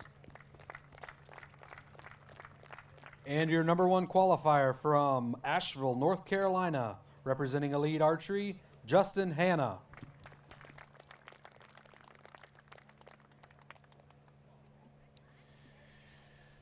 All right, Tony. So Justin Hanna is one of those archers that just comes to London, and this is where he excels. He has won this tournament multiple times in arguably one of the most competitive divisions we have. Right. Yep, absolutely. I mean, these guys, this is always such a tight race on this Open Pro. Always. Or known pro. These guys are using rangefinders, so they hit a lot of range. They do. And we will give you our distances now to these targets once we go down there and call them, because the judging is over. Good look at Donnie Thacker there. Pretty tight race, 10 points from top to bottom. Yep. We're going to see him. Oh, there's a 14 for Donnie Thacker. 14 out of the gate. Donnie's got his daughter holding his umbrella. He wins the award for best umbrella holder. Good shot at Kyle Douglas. There's Justin one here. Hanna with a 12. Justin Hanna with a 12. And Justin said, you know, he was from Asheville, North Carolina, and he says the woods here look exactly like they do at home. He thinks that's why he just does so well. It just feels like home. Definitely an advantage. Looks like Kyle's a little bit left. 460. Kyle Douglas, multi-time Vegas Boyles. champ. He's in with a 10. 10 for Jace. We send to 460 along with. And Jace lives not too far from here. This is basically his backyard, right down the road. Austin Taylor coming down from Winnipeg. This is his 2nd shoot down this year. He went for the 14 on the Coyote, the close Coyote, at 29 yards. He did. Oh, yes, our target. So that is 29 yards. Our next target he up. might have caught a 10. I think he got that, yeah. So that's 29 yards to the Coyote. Here we come to the Grazing Doe, which is 34 yards. Donnie Thacker shooting this. He smashed it. That's going to help his cause. 456. And our first target, the Blessed Buck, is 37 yards. The Lynx is 40, and the Boar, that long one, is 47 yards. So Donnie jumped over Austin for the 4th spot. Yep. For now. Still have a tie for 2nd there, on score anyway. Kyle is at 460. And now the sun is right in their faces, pretty much. Yep. They do have some umbrella help. Yeah, you see those umbrellas dropping lower. And the targets are sort of shadowed a little bit now. Wind not really a factor. Yeah, whatever that wind was we had earlier, it's kind of dead now. All right, gentlemen, we'll start your 1 minute now. So look at Austin. Shooting that PSE Dominator Duo. New bow out this year from PSE. Watch his thumb on that trigger. He's coming around, he's shooting a thumb button release. Just pull, pull, pull through there. Oh, and he smoked the 14. Smashed it. Looks like they got the 14 on the Coyote too. Is that Jace Boyles? That is Jace. Yes, it is. That and then looks like a 14. Kyle looks like he went for a 10 on the bore. And Donnie's still aiming at the Blesbach and center punched it. All right, let's see what Donnie's got in his back pocket for this one. Smoked it. He is making a run. See if his lucky charm holds out. Bingo. Yep, 14, his lucky charm. His umbrella holder. That's impressive. This is a 14 fest for one of them. And Justin called the lower 12, and he got it. For Justin Hanna, back-to-back 12s. Right, he's doing what he needs to This do. is applause for the 12s as the 14s are dominating the shootdown. Next for Kyle Douglas. Now Kyle on the long bore. Yeah. Tied for score with Jace Boyles. I think he got it. He Oh no, he got the 12. He called upper. Went for the upper. Jace Boyles is looking for a 14 of his own. Boy, that's right where it is. That's gotta be good. Yep. Oh yeah. There's a 14. Yeah. For Jace Boyles, that breaks the tie. So Kyle puts him only 2 points behind Justin. But he still trails by 3 bonus rings. Next for Austin Yeah, Taylor. this is tight now. Austin Taylor on the doe. That looks good too. 14. You got it. Here we go, folks. All right. Bonus ring in that round. We had 2 12s and 3 14s, and that's what it's all about. That's a full house. 2 12s and 3 14s. During the shootdown, we had 4 So- representatives of Canada in the shootdown. We had Boy. Aaron McGlattery shooting in the shootdown. So Kyle shot a 12 there and still got passed. Yeah. We also had Chris Perkins Jace holding getting, an umbrella in the shootdown. A or trifecta Kyle for getting the Canada. bonus ring on that bore. That's Well, a- you would that's a think bonus. that's a bonus. Because you cannot see that target very well. Is Austin But, all right, here we got our threefer. We got Donnie Thacker, Justin Hanna, Kyle Douglas, left to right, Lynx, Bore, doe, and the doe. Wait, no, that's the coyote. Sorry. Oh, Lynx, that's the boar, coyote. coyote. Okay. Yeah, that looks Oh, like I think he got the 14. It's just out of our view. not so good on No, Justin's the on boar the is boar. down. And Yeah, he- Donnie for a 3-peat.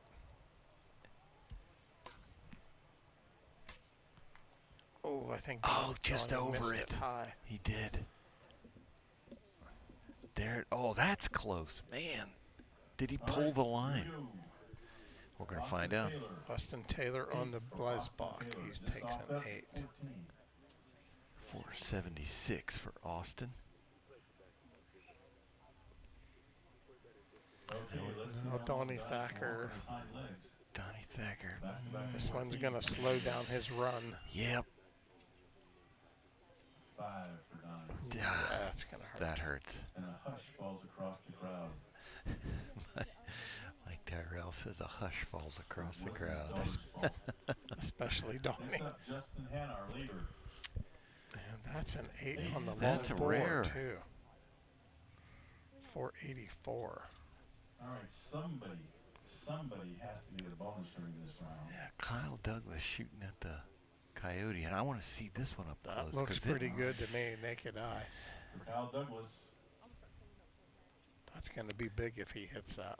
the door is wide open right now for a chance to jump in. Oh, man, just over top high of right. it for an 8. For Kyle Douglas. That was an opportunity. That miss. was. Man, he needed that. Yeah, Justin got away with one there. That was a 6 point. 14 for Jace Boyle. There's a. There we go. All right, so now our leader at 488. New leader. Chase Boyles. New leader. Chase Boyles. Second at 44 and 29 bonus rings is Justin Hanna. That's what's so great about this class, Tony. It's anybody's game. It's a bonus ring fest. I mean, anybody could win it. All they need to do is get hot at the right time. Exactly. And the time is now. And the time is now. They get hot out here. Yeah. Which Jay shot a 10 and 2 14s. So he's on the move. Yeah, Justin Hanna now moves to the Coyote. shortest. Yep, shortest target. And there's some pressure there probably for him to get that one. Now. And Kyle Douglas is on the dough. We've seen multiple bonus rings there, so. Good look at Donnie Thacker and his daughter. All right, here we go, Justin Hanna. Looks like a good executed shot. I think it's a little low. Oh, Kyle got that one. He got the dough. Yep. He's going to be tied with Justin after that. There's Jace. Yep. He's got a 10. Hey, that's okay. 10 for Austin Taylor. He's been kind of just shooting everything and just under that one too. For Austin. 484. Now for Donnie Thacker. Trying to double down. He's at the long bore here. Ooh, he went for the 14. Yep. And for Donnie, we go 5. 480. Once you start going for them 14s and missing, that hurts. There's no turning back. No. Right. Justin Hanna now is 4 points behind. You either live by the 14 or you go down by the 14. Yeah. That's why that risk reward is out there, you know. It's a big risk. 492 for Justin. Yeah, and Kyle's going to get this 14, and that's going to put. He's going to go to 494. Yep. Kyle Douglas, 14 for Kyle Douglas. 494 for Kyle. Yep. All right, now let's look at that. All right. Run through the scoreboard now, Tony, because I'm lost. Well, according to my calculation, they got it updated. 498 for Jace. Yep. 494 for Kyle. Okay. 492 for Justin. And then it falls to 84 for Austin and 80 for Donnie. All right. So those first three, there's 2 more targets to shoot. Yeah. So there could still be a lot of movement there. As it stands now, those would be the only 3 to go to the six, but we've got one more to shoot. And things have changed every shot. Every target they've changed. Several new leaders. Is he still here? We're waiting for Kyle. Kyle needs to see what he's looking at down there. Yeah, when you move from target 5 to target 1, they usually give you a little time to get adjusted. Yep. That's a big move. Look at Justin Hanna.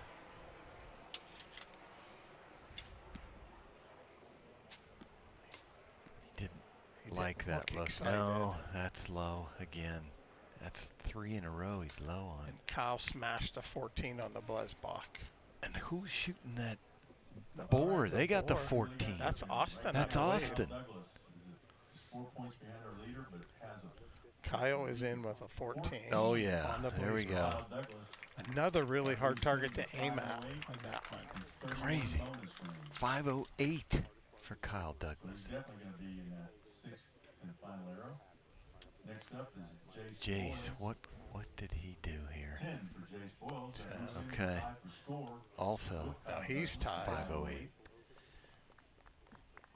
Kyle having the bonus ring advantage. Yeah. And Austin got this one. So next up, Austin Taylor, 14 for Austin Taylor. 47-yard bore, dark target. Smoked it. That's going to get him in on the final arrow right there. Absolutely. I do believe. Yep, 498 for Austin. Looks like Donnie got the 14. Another one, 494. 3 14s and 2 5s. Not quite enough for Donnie. Yeah, he's going to finish 5th. Now, Justin, I believe, got an 8 on that doe. 8. Yep. So he's at 500. So he... All right, gentlemen, we have 2 shooters at 508. We have Kyle Douglas at 508. Kyle and Jace at 508. Right. Kyle having the advantage on bonus rings. Okay. And then Justin Han is a 500. That'll be your 3. And Austin is at a 498. Yeah, he's going to make it in. So he will make it in as well. He'll be shooting first. Yep. And then Justin, then Jace, then Kyle will go last and know what he needs to do to win this thing. Taylor, second, Justin Hannah, third will be Jace Boyles, and fourth will be Kyle Douglas. Now, Tony, when you're in that position, obviously you don't get to pick, but you're last. Would you want to be last if you're tied on score 508? Would you want to be last or the one before, second to last? I would always want to go last. Okay. That way you know all the archers have shown what they got, and then you know what you need to do to win. Gotcha. So I didn't know if you like to put the pressure on the other guy. Well, it can work to your advantage. If the first guy steps up there and hits a 14, he sets the pace for the rest of the guys. So we are going to our last chance archery, last chance arrow shot at the Wolverine. You guys got 1 minute to get out there. So there's almost 2 battles here. A battle for third. Yep. Between Austin and Justin. Yes. And then a battle for the win between Jason and Kyle. All right, they have the option of putting Yeah. Again, that difference between third and fourth place, thousands of dollars. Thousands of dollars. Same for second and first, but. And these guys' sponsors, they really like to see pictures of them on the podium. There's only 3 spots up there. There's only 3. So Austin Taylor is up first. He just 14'd that boar. I mean, at long range. At long range. This one's behind the boar, and they move the shooting target up. I bet you it's in the 44, 45 range. I bet it's mid-40s. If the other one was 47. All right, buddy. We'll start in 1 minute now. Okay, the whole way from Canada. Here we go. Take a shot for the podium.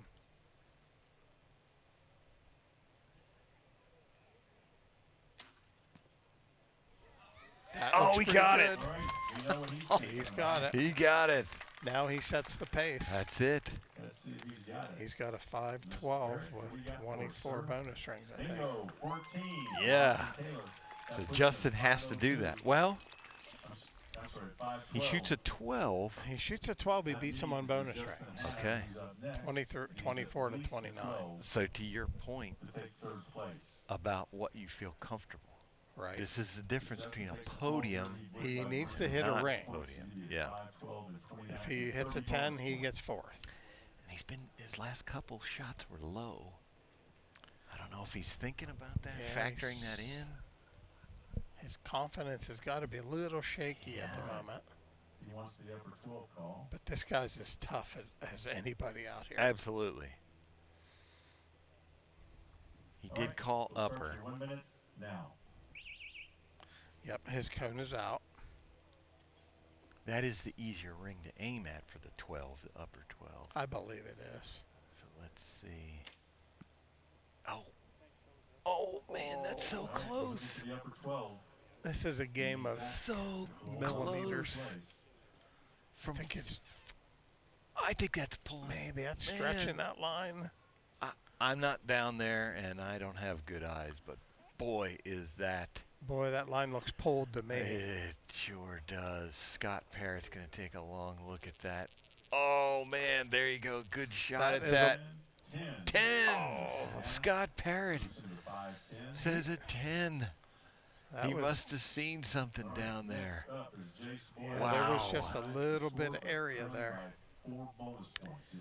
That's the difference. I know, you know, the camera shows you one thing, but it's not the same as being down there. You see different things when you're right up close, because you can look at multiple angles. The camera only sees one angle. So that 14 guarantees Austin a podium finish. Yeah, that puts him, he finishes no worse than third. His trip to the States was successful. Absolutely. Start your 1 minute now. That was a big 14. His last two were Yeah. big. So now we got Jace. He's in a tie with less bonus rings.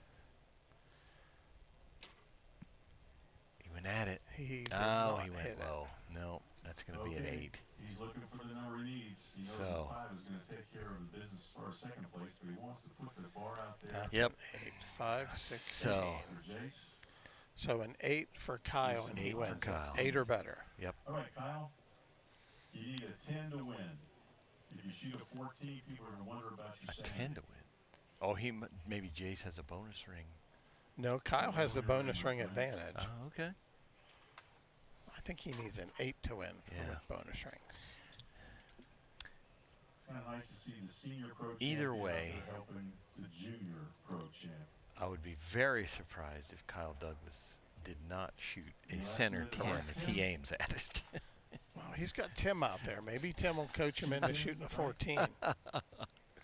He likes to please the crowd. That. Yeah, we'll start your clock, Kyle, right now. Kyle, shoot the center 10 and walk off.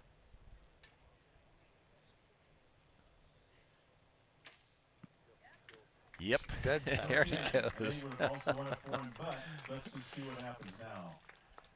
10 to win. Kyle Douglas is your champion. Second place. Well, there's your champion, Kyle there Douglas. You go. Of the True Ball Pro-Am in London, Kentucky. Yep, Kyle Douglas takes the title. Jace Boyles in second place. Austin Taylor third. Justin Hanna fourth. Donnie Thacker fifth. But we are going to talk to Kyle Douglas over here. I want to see if Tim mentioned the word 14 to him at all in that last arrow. Kyle doesn't live quite as dangerously as Tim does. He's not quite as vocal as Tim is either. Yeah, no, he is definitely. There's a good look at our crowd. We had a good turnout tonight. Thanks to everybody who came out here to watch us. It is a great show here when you're live. And there's Kyle Douglas. Kyle, True Ball Pro-Am champ there, came down to the wire. How does that feel? Oh, that feels awesome. I've been working really hard these last few shoots and just missing the shoot-off. So put in a lot of effort, a lot of work into the bow and just making sure that things were going how they need to, and it paid off. Okay, so Kyle, take a look at the monitor there. We're going to show you your winning shot there. There was not a great deal of pressure, but how did that feel? Walk us through how your emotions there. Yeah, that felt awesome. I mean, I just held on the black line on him and just made a perfect shot just to seal the deal. So it's always good when you can win them like that. Maybe not quite as climatic, but it feels the same. Kyle, you didn't let your buddy talk you into shooting a 14 on that last shot. I'll take a 10 to win over a 14. Great job. Congratulations. Thank you. Great win, Kyle. Congratulations. True Ball Pro-Am champ. Thanks.